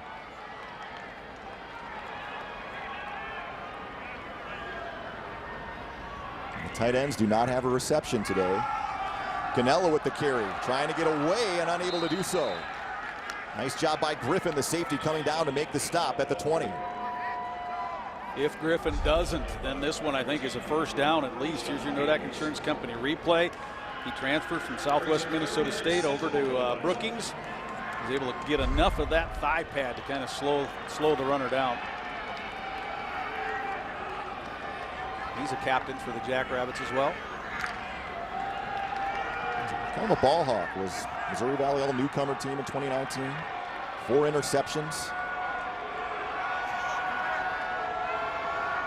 I like the look. Miller up top to Gindorf. Makes the catch inside the 5. Here's the reason why I like the look, because when Ganella goes from the backfield to the wide guy to the high side, it means that it's one-on-one against the tight end. And Brian, you just mentioned tight ends had no catches. That was a play designed to isolate this. You have Griffin one-on-one, and the big man Noah Gindorf pulls it down. 9th reception of this season for Gindorf. He has 7 career touchdowns as well. Ganella stopped right at the 2-yard line of scrimmage. Is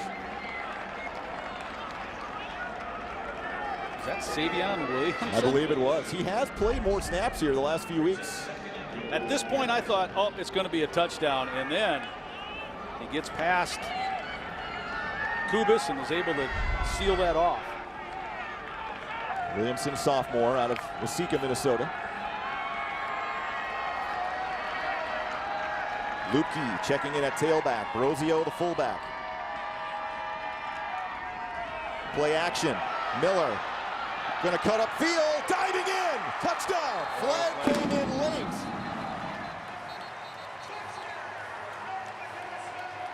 Brosio was tangled up a little bit there with Backus.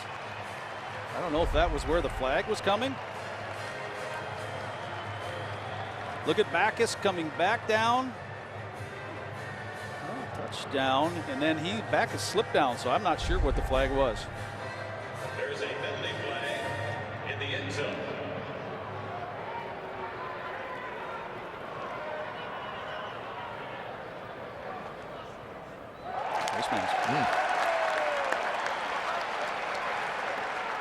So the touchdown will count, and that penalty likely enforced on the kickoff. A lot of defensive penalties on South Dakota State really hurt on that drive. Defense, number 30.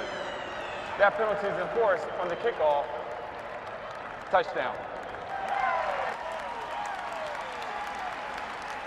Peyton Schaefer was the one who was called.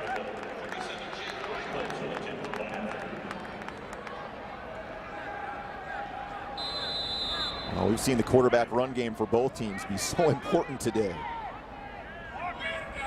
Reynolds on for the extra point. Knocks it through, and we're tied once again at 17 with 2:11 to go in the third quarter. Cam Miller, his 2nd rushing touchdown of the day, and the freshman coming of age. 2 top 5 ranked teams. We got a good one going here in Fargo. What a crazy drive.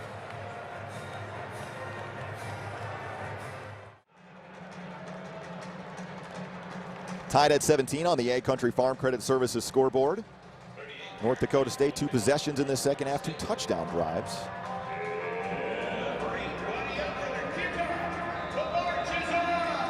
Now Wegner can kick this one away from midfield after the penalty marked off on the face mask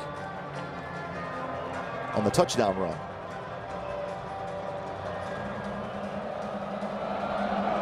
They're going to try to pooch it, make the Jacks return it. Taken by one of the up men. We'll take it up to about the 24-yard line. That's Mike Morgan, back up tight end fullback. But it was successful in that you have somebody handling the football who hasn't so far today, and it's not one of the speed guys who are in the back.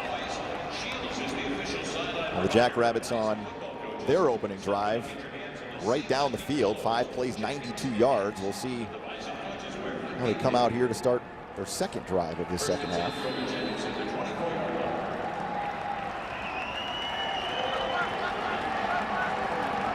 Isaiah Davis will start in at tailback.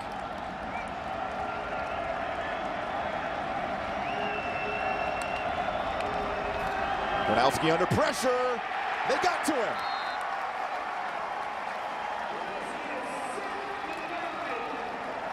Dawson Weber came on a corner spear.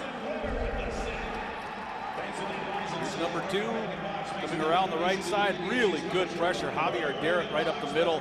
That meant that even though he sees the blitz coming, like he knows right now, okay, here's number 2. What do I got to do? Step up into it. He can't. Aggressive call there from David Braun, the defensive coordinator from NDSU on first down. It was an interesting look too, though. The Bison had only 3 down linemen instead of the 4 on that last play. Davis has some room, some nifty running, and he gains about 10, and that'll bring up 3rd and 5. Wes Gannett absolutely tackled the guy. Watch in the middle. What, do we see it? Yeah, we do. Right there, middle of the screen. No call. But Gannett snapped the ball and just bear hung. The Jacks really good on 3rd down in the first half. 4 of 8. Big 3rd and 5 here.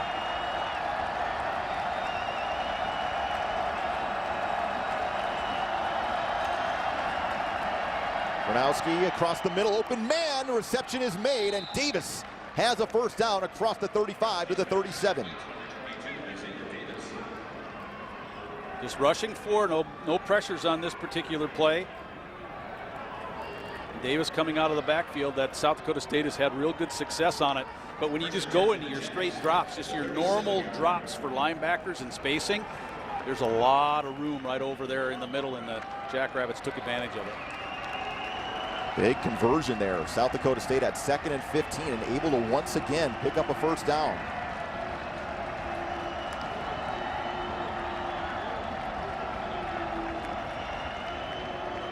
Davis, Costner Ching got him in the backfield, loss of 1. I love what the Bison did right before this one. They really pinched the center.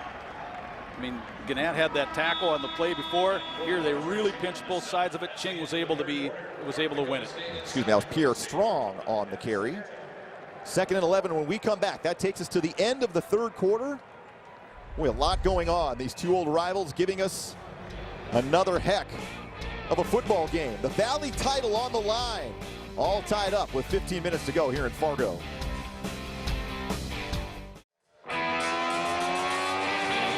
Start of the 4th quarter at the Fargo Dome.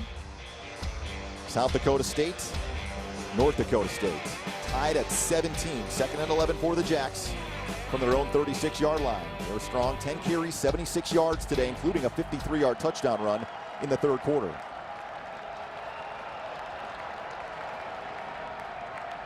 Gronowski, quarterback run again.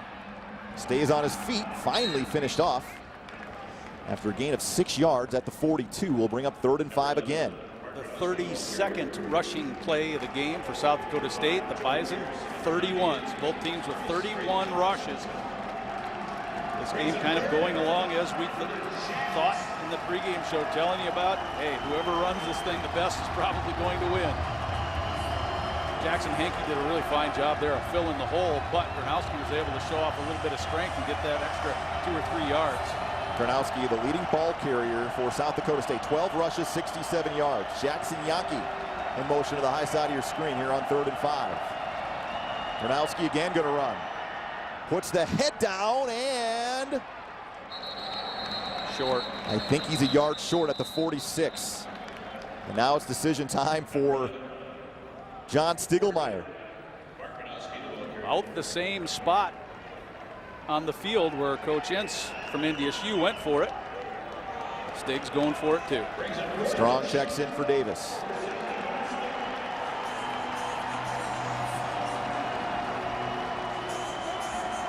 SDSU 2 of 5 on 4th down so far this season.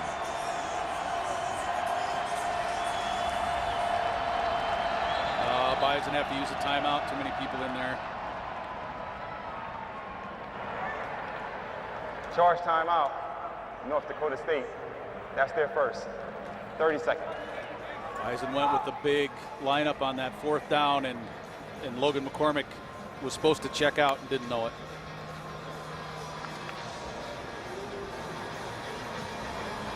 Let's pause for a quick word from Tobolt Seed. Tobolt Seed, family owned and operated for over 90 years. How do you stay in business that long? Hard work and integrity. Tobolt Seed offers Thunder Seed Enlist soybeans, Roundup Ready to Extend soybeans, Liberty Link GT27 soybeans, and Thunder Seed corn.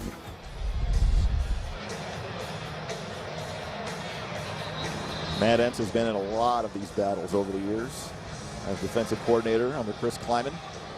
And certainly as head coach, the big 71-yard touchdown run by Adam Cofield on 4th and less than a yard a year ago in Brookings. Yuto Ching in there with Braden Thomas and Spencer Wagey, 4 defensive linemen.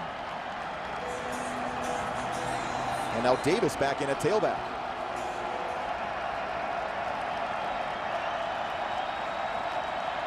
Davis gets it. Oh, he's, nope. And he got the first down. Up to the 49, and the Jackrabbits convert. Buto's still out there kind of arguing a little bit, but the left side of the line, Johnson and McCormick on that left side has been when it's come crunch time yardage. That's the side that it seems like the Jacks have been going to.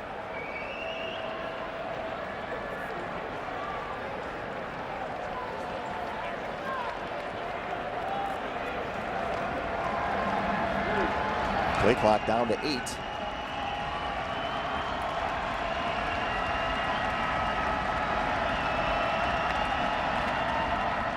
Davis again, cutting to the outside. Good strong running again from the freshman, and he's got a first down, gaining 13 down to the 39 of NDSU. Jackson Hankey was there, but just couldn't quite square him up. Nodak Insurance Company replay. You see Hankey get back, get in position, and Davis is taking about a step and a half further outside than Hankey was thinking. Another good run to the left side. Davis up to 63 rushing yards on 11 carries.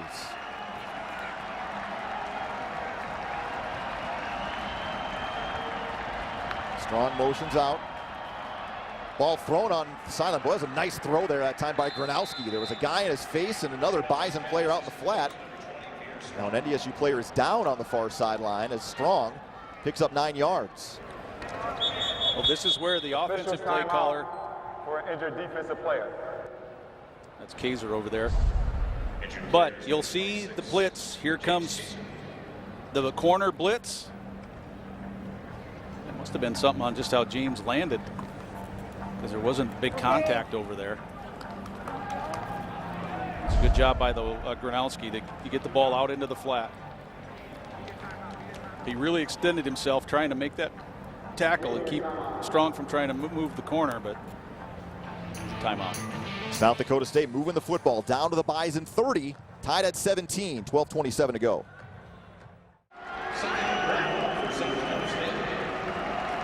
Second and 1, 3 tight ends in here for South Dakota State. Davis has another first down. Takes a pretty big hit from Jackson Hankey, but able to pick up 4 more yards down to the 26. You might have been able to see number 51 out there on that play. He came in. Mason Hofstad came in when Kaiser went to the sideline. Keep wondering when they're going to maybe target Jackson Yankee. He has not made a reception today, has not been very involved. That's number 10. Might be a spot. Playing in the slot. Down here towards the end zone where you take a shot to number 10. That's the guy Brian's talking about.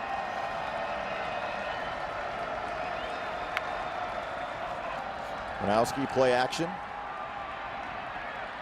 Dumping it off, and it is caught. As Davis makes the reception again, and 5 more yards on first down to the 21. Gronowski was going so far and so fast to his left. That's about the only outlet he had. There was one other receiver kind of in the play on that side, but there's no way he could square it up, and that ball barely got caught. It got through the hands, but into the belly of the freshman. Gronowski now 10 of 14 for 149 yards. And a flag comes out. The Bison pointing. It looked like at who's ever playing the right guard in there. Number 56. Egan Lickus. Yep. 5-yard penalty. Second down.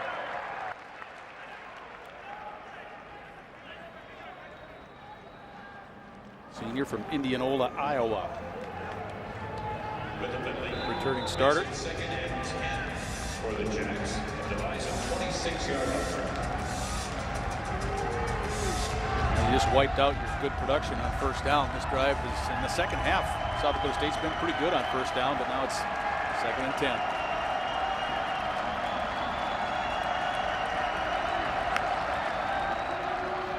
Strong gets the carry. He's got an opening. Here's Strong down inside the 10, down to the 6-yard line.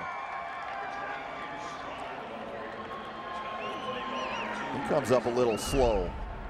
Kodak Insurance Company replay, you're going to see number 25 overrun the play just a little bit. There's where you miss the fit. Tutsi a little bit close to his teammate. Strong's able to cut it back into the open field. And Dawson Weber makes the touchdown saving tackle as Strong comes off after that run. Davis checks in, 1st and goal from the 7. Remember, Strong did miss a game because of an injury. He might have tweaked it. Davis taken down. Was able to get back to about the line of scrimmage. Maybe lunges ahead.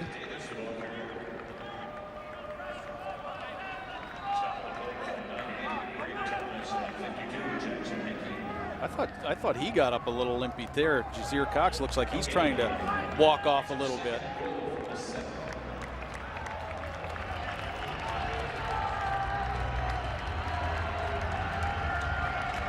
Jacks may target one of those big tight ends. Zach Hines, the leading pass receiver among that group. The fade guy is number 10 at the bottom of your screen. They like to throw fades to him too. Gronowski quarterback run. Patiently waits behind his blocks, and that'll bring up 3rd and goal from the 2.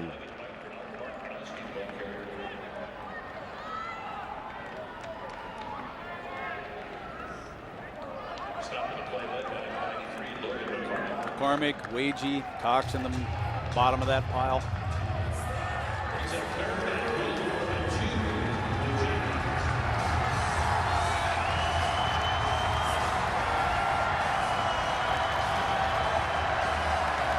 See what Jason Eck dials up here on 3rd and goal.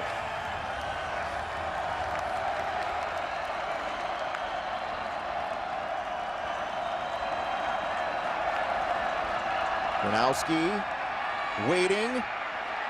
Wagee giving chase. Gronowski taken down from behind back at the 8-yard line. Wagee continued his pursuit, and it's a sack for the South Dakota native out of Watertown. Tried to use a little delay here. Now watch all this coming to the right. That's a smoke screen. Nothing's happening there. 87, the bottom of your screen is who he's looking at. And the Bison are able to run it down from the far side. From on, 24-yard field goal, and another timeout has to be taken. The Bison had too many men out there. It's the second time the Bison have used a timeout for this. Second charge timeout, 30 seconds.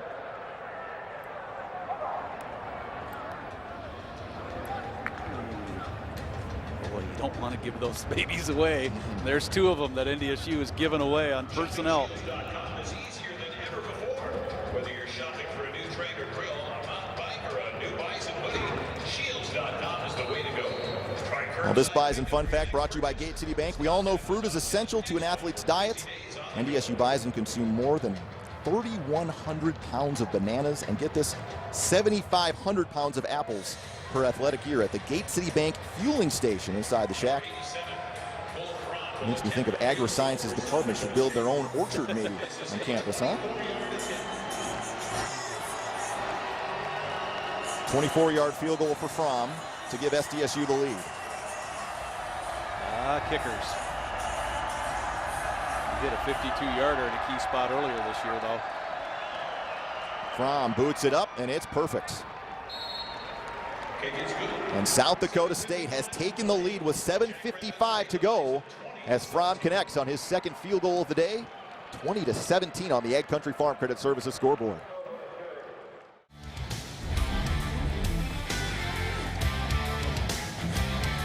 Get back into the swing of things at Shields. They've got the top golf brands and custom club fitting to take your game to the next level, in-store and online at shields.com. Fromm putting South Dakota State ahead 20-17. He'll kick this one away towards Rajon Nelson, and he will just call for the fair catch. And the Bison will start from the 25.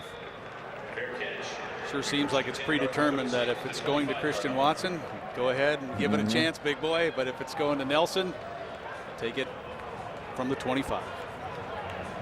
Cam Miller, 8 of 12, 140 yards. Nice drive from South Dakota State. John Stiegelmeier's crew out-rushing North Dakota State 238-98. A 16-play scoring drive for 70 yards that took over 9 minutes.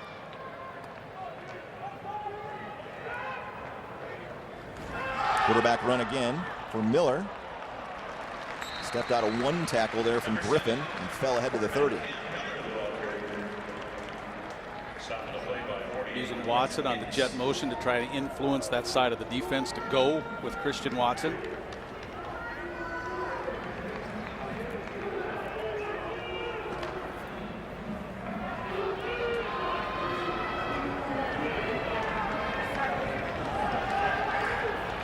And Miller's run the football. He's thrown the football pretty well today. Hunter Lutke running it up in there. Kyle stops at about the 32, and that'll bring up 3rd and 3. Another big third down coming up. Bison go with power on that second down play. Bison 3 of 4 on third down in this second half.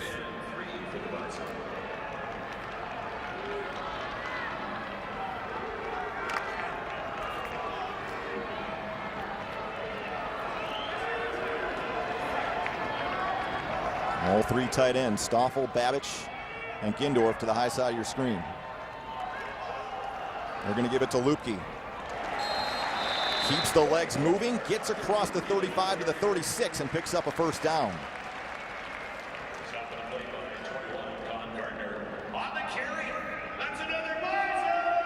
And you get the feeling, LT, as this game continues to whittle along with 6.5 minutes, NDSU only one timeout. Not sure they can really afford to give the ball back to South Dakota State here. Probably not. My thought before that snap was if NDSU doesn't get it, I think you better go for it. But they picked it up, running behind Nash Jensen.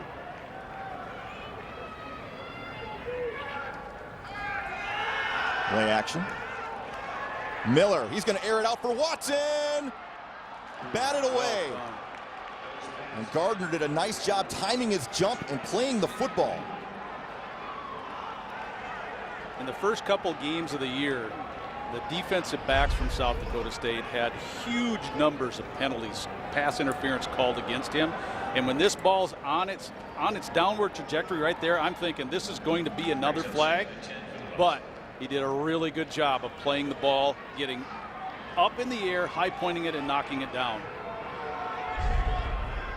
I thought that had penalty written all over it. And Miller lost it, and now he's in trouble.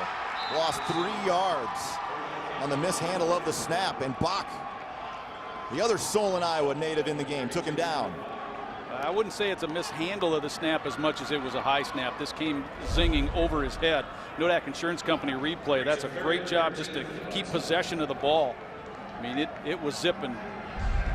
really hard when it was over his head. 3rd and 13 here for North Dakota State.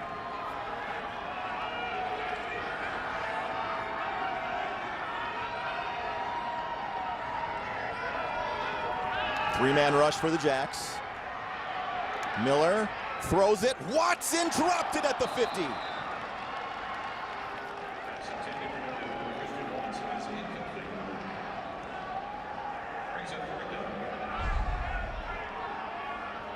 He's going to have to extend this one. There's Watson jumping the different zones. He gets behind the linebacker. One hand, but not both hands. And it's 4th and long. And the Bison will punt it away here with 5:13 to go. And they're going to have to find a way to get a stop on the Jacks here in the second half, something they have not done yet. Watson just keeps working and working across the zones till a window opens. Wegner will send it down, a little bit shorter of a punt. Yankee will catch it and just dive on it at the 30-yard line. And we will step aside. South Dakota State with the football, a chance to put this thing away, leading by 3, 5 minutes to go here at the Fargo Dome.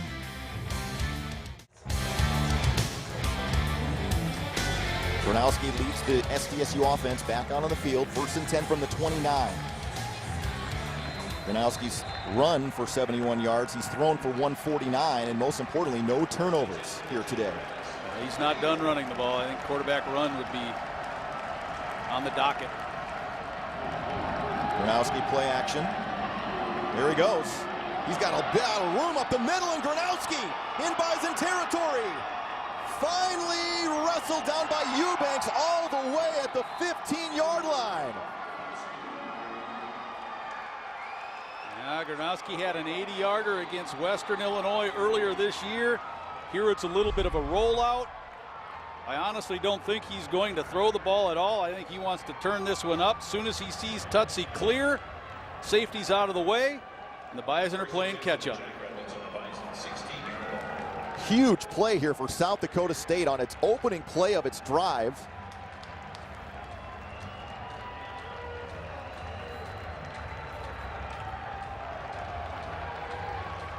That one goes for 65 yards.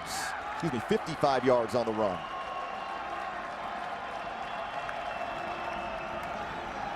Davis, another good push. Freshman has really been good today running the football. Gain of 6. Let's go to Ryan Gellner on the sidelines. Just an update on the Bison defense, guys. James Kaiser with his left groin, doubtful to return to action. Another one to watch, though, is Jasir Cox. Cox had some immediate medical attention, that is, on the last drive. Guys, he's going to go for now, but we'll see how long he can go.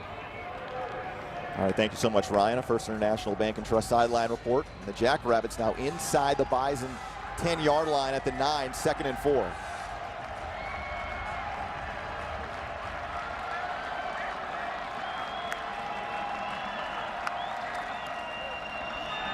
Davis again has a first down to the 5, and it'll be 1st and goal SDSU. And a touchdown here will pretty much do it with 3 minutes to go.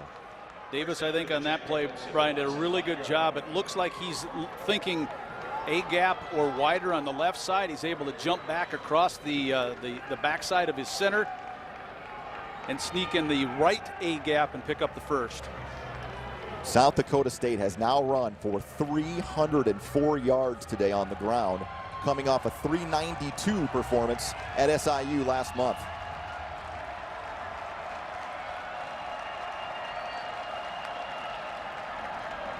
Davis into the end zone, touchdown.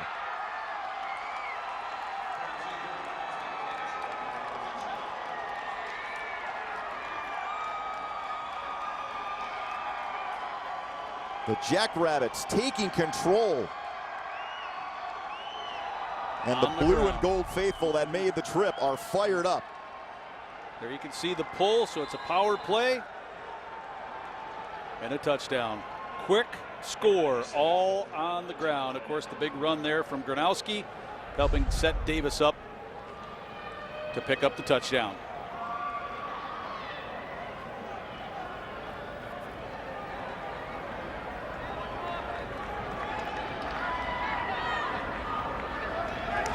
Fromm adds the extra point. It's a 10-point lead with 2:50 to go. South Dakota State has racked up 458 total yards and has scored on every possession here in the second half. Yeah, you should be smiling, young man, after getting into the end zone to build that cushion for your team. Like Davis, these two freshmen have had a really nice day. Gronowski, 16 carries, 126 yards rushing. And Davis, 16 carries, 84 yards rushing, and the touchdown. Let's hear it for number 7, quarterback Cam Miller, your Nodak Insurance Player of the Game. True freshman. These Yeah. kids were in high school last year. Yep.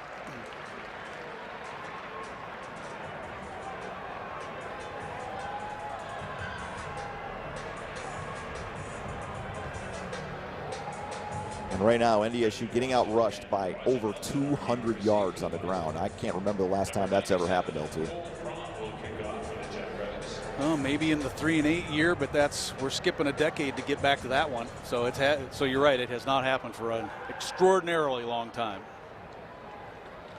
South Dakota State just 250 away from earning a share of the conference title and the automatic berth into the FCS playoffs, and you'd have to think home field throughout. I don't know how for the Jacks. I don't know how you could take it away from them. Fair catch. Raja Nelson makes the fair catch at the 2-yard line. And we'll have a chance to talk about this in the post-game show and all that stuff too, but JMU won today too, so you have to assume that there's home field on one half of the bracket.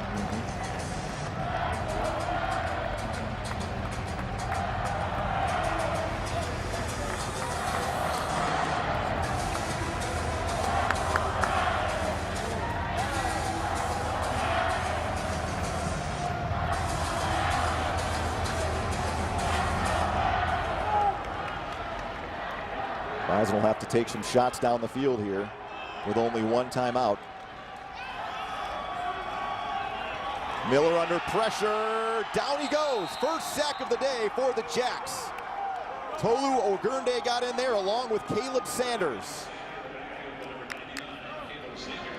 Watson was running a deeper cross. He had Babich on a shallower cross, but did not have time to try to hit either guy.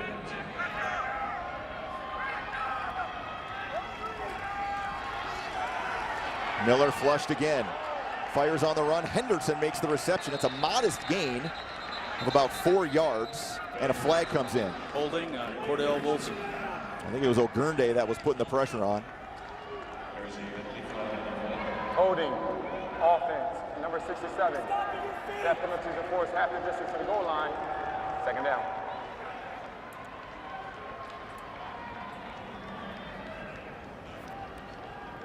Ogurnde leading this team in sacks, and an interesting story. A running back slash fullback, put on about 50 pounds when he got here, and has played really well. When you ask Bison coaches who's showing up on tape because they watch more than we do, everyone I talked to mentioned him right there, number 22. Clock continues to tick. 2nd and 26.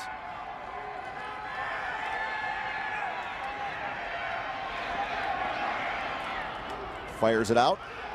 It is caught. Tyshawn Gales, big hit on the sidelines there as Raja Nelson, I believe, made the reception. Miller's pass complete to number 17, Raja Nelson.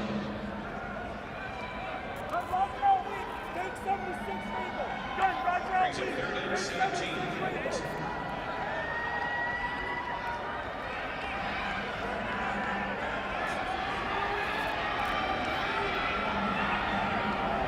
To get the first down, you need to get to the 35, but look at how deep the linebackers are playing. Look at how deep the corners are playing. Everybody is starting, except the 4-down linemen, starting at least 12 yards off the ball.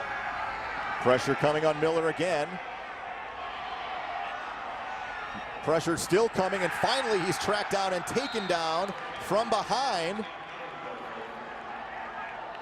Another freshman making a play. That'll go down as a sack as well because the Bison lost on the play. Look at this 4-down lineman, and they get in there. mean, the Bison offensive lineman released and then headed downfield. I don't know if that was supposed to be some type of an underpass or a screen or whatever, but it did not develop. NDSU will go for it here on 4th and 19.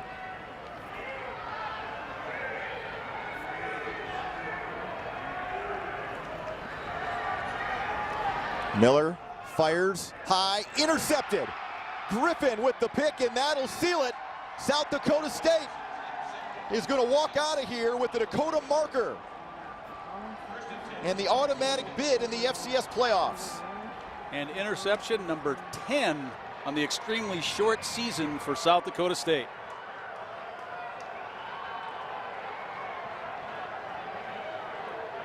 The Jacks can come out and take a knee. This will also end North Dakota State's 32-game home winning streak.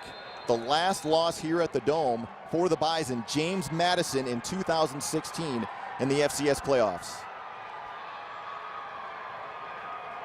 What was that number again? 1,000 how many days? 1,583 days since the Bison have lost here at home. Another amazing streak that will come to an end in this spring season.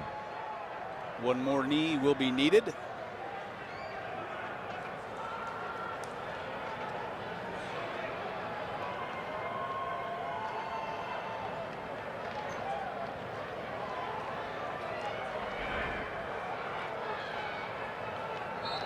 Gronowski takes the knee, and that'll do it. The celebration is on. And here come the Jacks to go get the rock. Aaron Johnson, Mason McCormick, Wes Gannett, Egan Lickus, and Garrett Greenfield.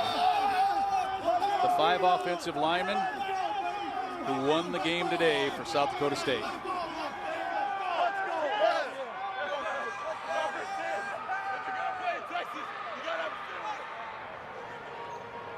Well, South Dakota State dominated on the ground. 309 rushing yards compared to just 97 for North Dakota State. And now the Jacks can wait and see who they will host next weekend. As for the Bison, at 6-2, still a decent chance to get a home game next Saturday, but then likely would have to go on the road in the quarterfinals. And they may very well have to go to Brookings. If I had to guess right now, I think I know which team's going to end up in Brookings. They live about an hour north of here. Well, that's possible.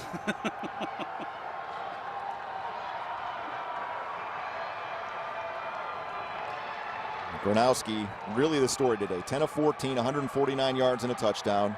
16 carries, 126 yards on the ground, including a big 55-yarder that really broke the back of the Bison. And everybody surprised maybe when this guy came out of camp as the starter this spring over 2 guys that had started games before, but you can kind of see now why he got that job. Well, Heidi and Gibbs had COVID issues at the beginning of spring camp, so they were 2 weeks kind of quarantined, and then that's when Gronowski took over and never looked back. He's been the quarterback since mid-camp. Ryan Gellner standing by with North Dakota State head coach Matt Entz. Matt, tough day in the office. You couldn't stop him on the ground. Yeah, exactly right. You got to play better defense if you're going to win games like this.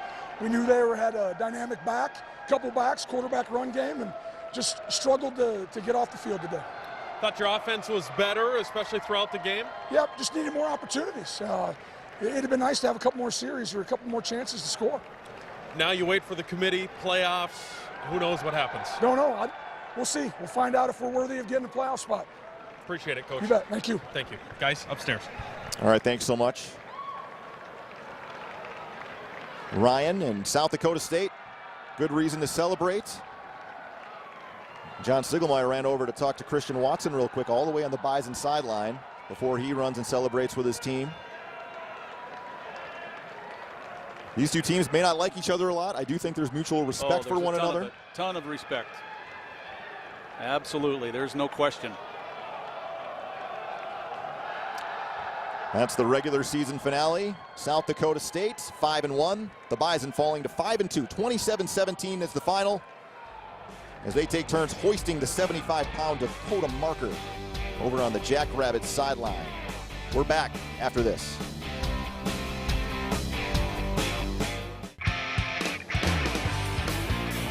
The two teams giving each other some handshakes. You see the South Dakota native Ching. His dad, Jeff, played at SDSU. And Castlewood, where Costner's from, is not that far from Brookings at all.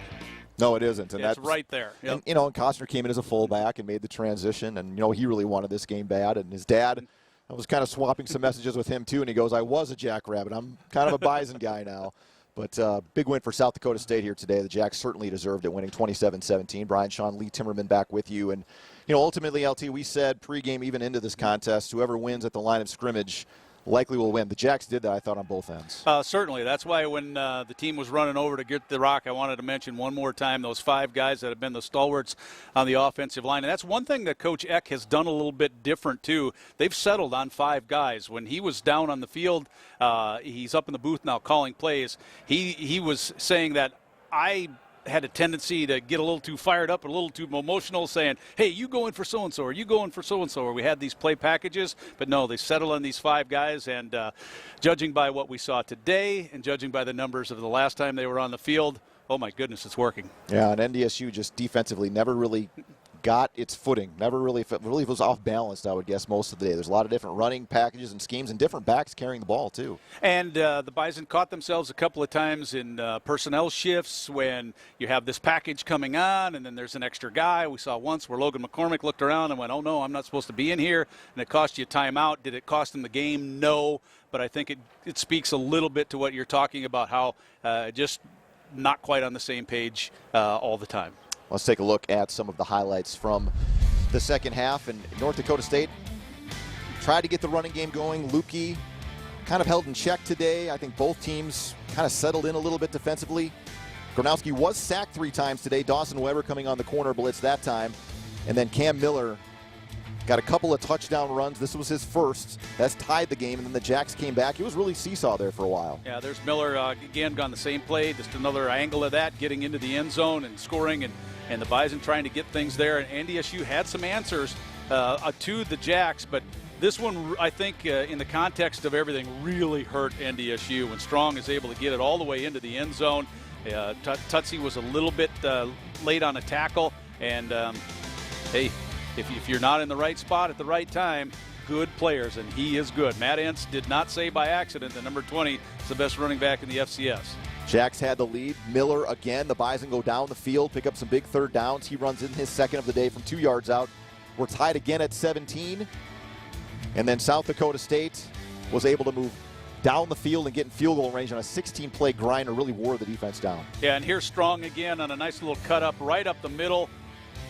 Again, your safety got caught in a little bit out of position. The Jackrabbits with that field goal able to pick up the lead once again.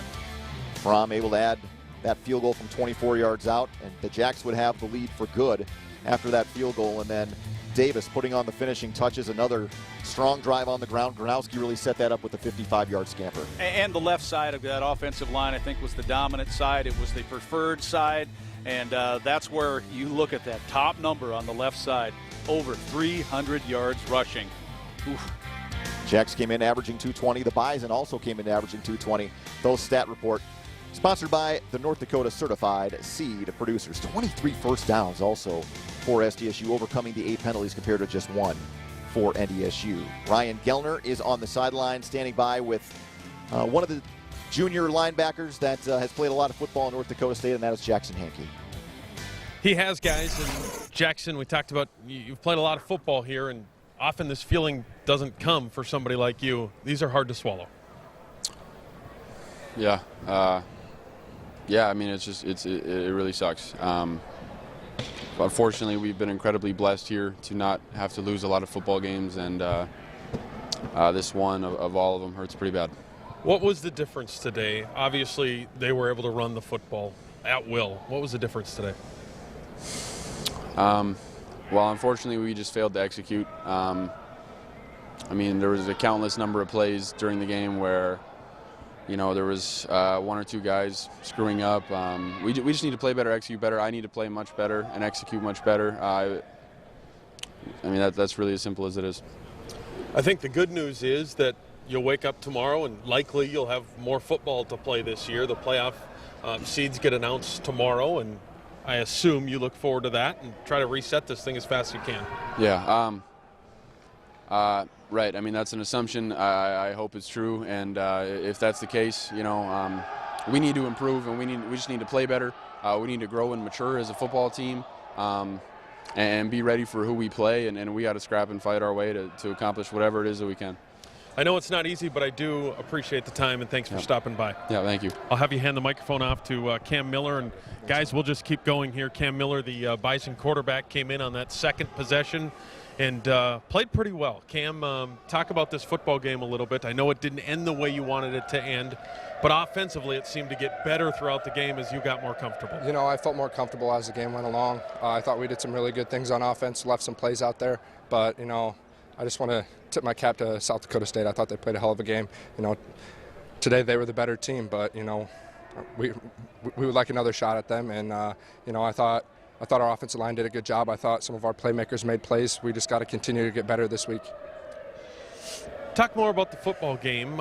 In particular, when you got things going, you were able to hit some passes, which Bison fans haven't seen before, and then finish the deal with your legs. It's kind of your game, though, isn't it? Yep. If I'm getting any sort of pressure, I'm still keeping my eyes up, but I'm trying to make a play with my feet. I feel like it's worked for me over the years, so I don't know why I would go away from it. I don't know. I'm not going to change who I am. I'm going to continue to get better each and every week. So we'll see what happens tomorrow as the playoff field is announced. Likely not going to be here for all the playoff games, but you can't control any of that. What you can control is if there is a next game, being ready for that game. So how quickly can you turn the page from this one to whatever's next? Right now, I feel like we're going to look at the film tomorrow and we're going to change some things up, but we're still going to stick to Bison football. That's not going to ever change. But we're going to turn the page, and once we find out who we're going to play, we're just focused on them. And then it's week by week. It's win in advance. So I like the attitude. Cam Miller is the Nodak Insurance Player of the Football Game. Appreciate the time. I know these aren't easy. Thank you very much. Appreciate it. Guys, back upstairs. All right, thanks so much, Ryan. Thanks so much, Cam. Thanks, Jackson. I mean, obviously it's disappointing, LT, how this thing shook out for them. I mean, when you get beat, and they got flat out got beat today. They certainly did, and I just think the Bison kind of struggled today to get the ball a lot into your playmakers' hands. I mean, the tight end group had one reception today. Christian Watson had, 2 catches, I believe, and ran the ball 3 times. And so when that tight end group remains silent, I think it just disrupts the entire flow of the offense. Even though Hunter Lupke had 14 carries, Cam rushed the ball 15 times. But he's right. It just didn't really roll. And this is a big one, I think, too. Preston Tetzlaff is a guy that this made me extra special to. His dad played at South Dakota State. He is not coming back in the fall. He is going to law school next year. So this is a guy that goes out on top, I guess, in his eyes. Certainly they have bigger goals to fulfill in the playoffs, but for him, certainly getting this game before he leaves the program was a big one as well. Yeah, I think he's the one guy on that South Dakota State roster that's not coming back for the fall. All right, let's step aside. We'll take a break and be back to talk more about this one and find out kind of what's next. Maybe look at some playoff scenarios here. It's coming up fast. It's next week. 27-17 the final. South Dakota State hoisting the rock. Well, the Jackrabbits are still celebrating here on the Fargo Dome turf. Everybody else is pretty much vacated except for some of the players that are still taking some pictures. They should be. And celebrating this one.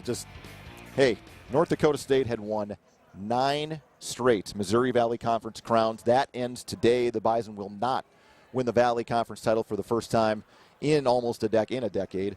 And that ends the streak. It was the 4th longest, tied with Florida State for Division I for consecutive conference titles. Again, with all this stuff that has happened from the fall to the spring, you try not to put too much weight on it, but there's a lot of streaks that ended today. That ended this year. I mean, Yeah. Of course, the big long one, and now this home winning streak. And I was trying to do a little digging and see when's the last time that NDSU had 2 guys rush for 100 yards against them, and that was back in 2015. Trey Roberson and Marshawn Coppridge. Championship game. Yes, that's the last time that happened. But the Bison ended up winning that game. Yeah, they did in thrilling fashion. Carson Wentz's, of course, last-minute touchdown run in that. Looking at the standings in the Valley, looking at the scoreboard in the Valley, you kind of have a decent idea of where things go, so to speak. Southern Louisiana And Southern Illinois scheduled this game today. SIU still hoping they could get in at 5-3. I'm not sure how realistic that is. That's going to happen. Yeah. North Dakota, their game against Youngstown canceled. So North Dakota by will Youngstown, by Youngstown, not Youngstown. COVID related. Right. We'll just throw that out didn't play. So UND, also part of the conference, share of the conference title, will be in the playoff field somewhere. Likely will host as well coming up next weekend. And then the top overall seed will likely be James Madison. JMU coming up with a 23-6 victory over Richmond today to remain undefeated. And Sam Houston will also likely be one of the top 4 seeds somewhere after finishing off Incarnate Word today in convincing fashion, 42-14. So there's a decent chance that JMU and Sam Houston may actually be the top 2 seeds. The Jackrabbits will be in the conversation for 2, 3, or 4. It just kind of depends on how everything shakes out. And sometimes I don't ever want to be on the committee, ever. But it depends sometimes, I think, how you want to try and balance, if there's such a thing, each side of the bracket. Yeah, and again, there's a good chance that there's going to be valley-on-valley matchups at some point in this playoff, whether it's NDSU, UND, UND, SDSU, whatever it is.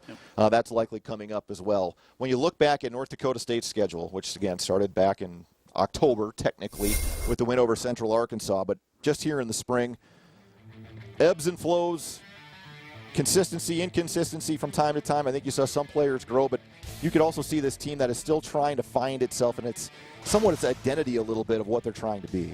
Well, when you have a team this young, and there's a lot of things, those games that you weren't with us when Kyle and I talked a lot about that early in the year, this team that was just, so young, you're going to have that.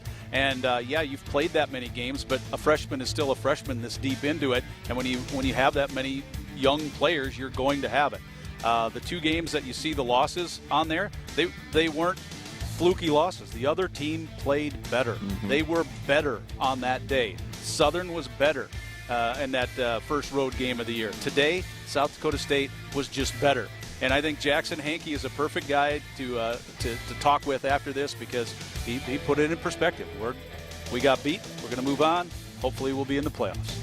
6-2 is the final in the regular season record for North Dakota State. The Jacks finishing 5-1 as we await the playoff matchups announced tomorrow morning at 10:30. We will step aside and be back to wrap things up from here at the Fargo Dome.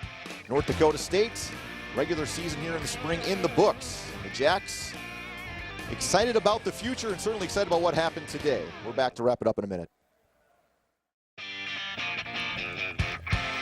I'm not sure when the Jacks will ever leave this building. I'm going to have to turn off the lights on them at some point. Still hanging out, still taking photos, still celebrating.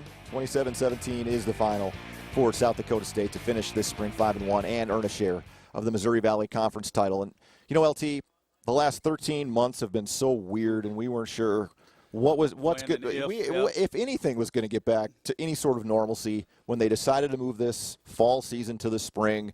Still weren't even sure if that was going to happen. How was it going to go?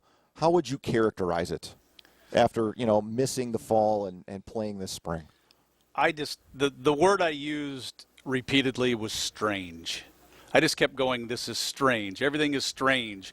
I mean, the game we were supposed to play in Vermilion, you guys never even made it to Vermilion, never made it out of Sioux Falls where you stayed over. I walked into the building, and 3 minutes later, someone said the game is canceled. I'm like, ha, ha, ha. They're like, no, I mean it.